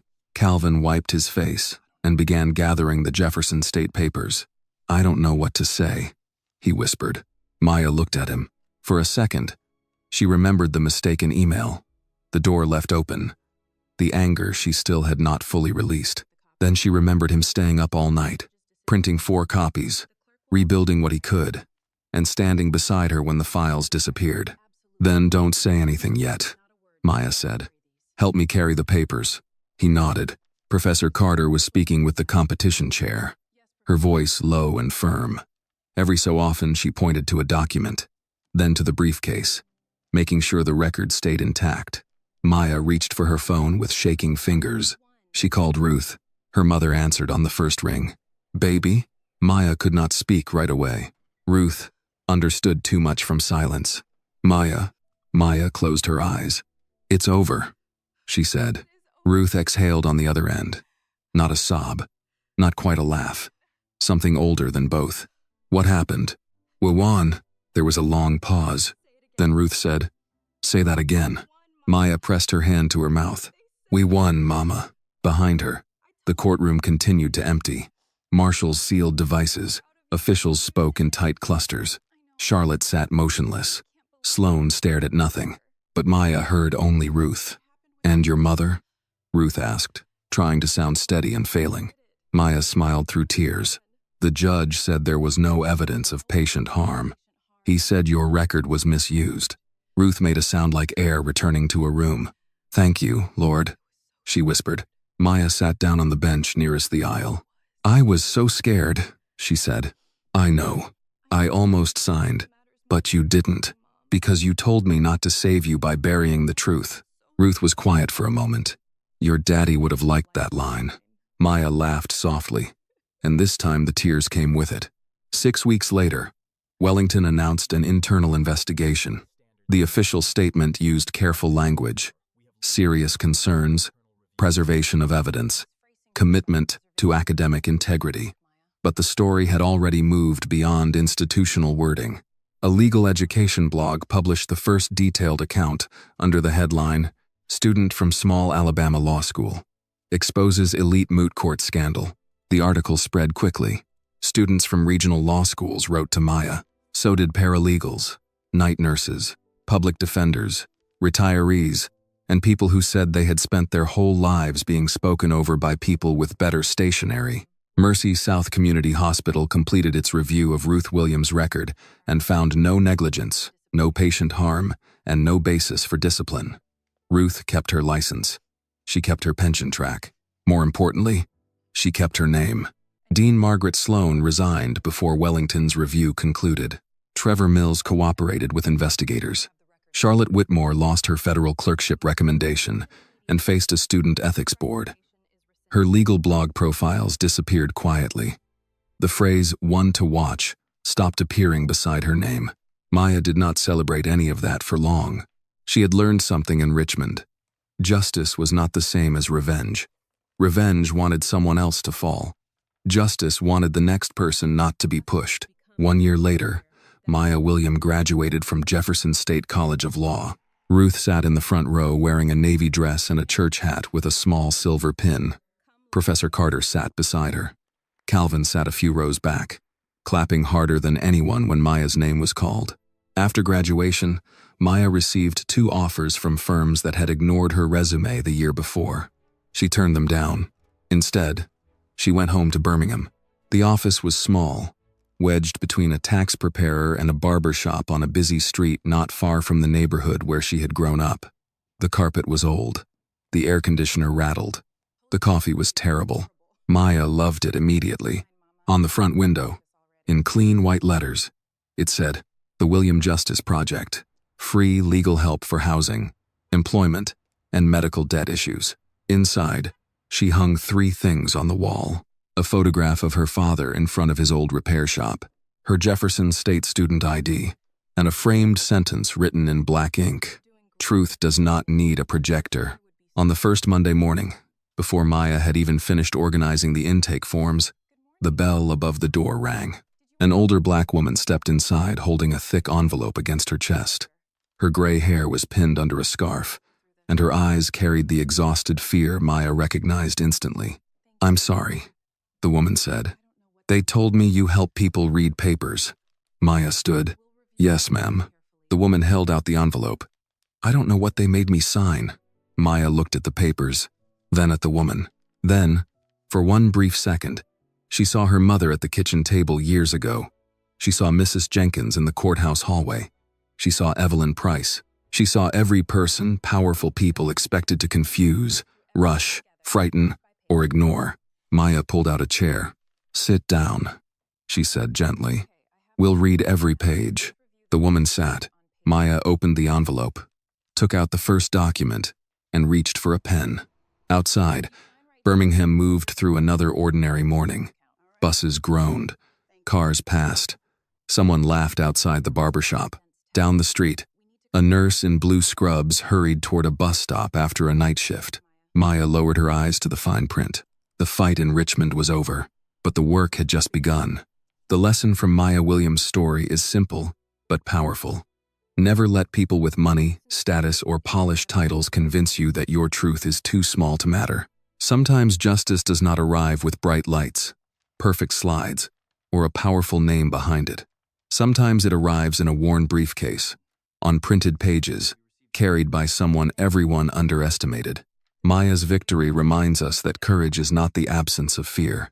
Courage is standing up even when fear follows you into the room. And when the world tries to make you choose between silence and dignity, remember this: the truth may be delayed, mocked, or pushed to the floor, but it does not disappear when someone is brave enough to pick it back up.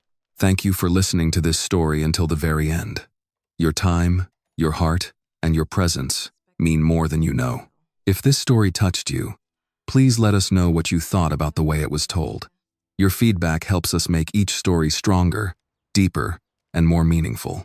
And if you have a powerful true story, a lesson from your life, or a story about justice, kindness, betrayal, or courage that you believe others should hear, please share it with the channel. Your story may be the one someone out there needs to hear today. This video is a work of fiction created with the assistance of artificial intelligence. All characters, events, and situations are not real and do not represent any actual people or true stories. The content is intended for storytelling and emotional illustration only.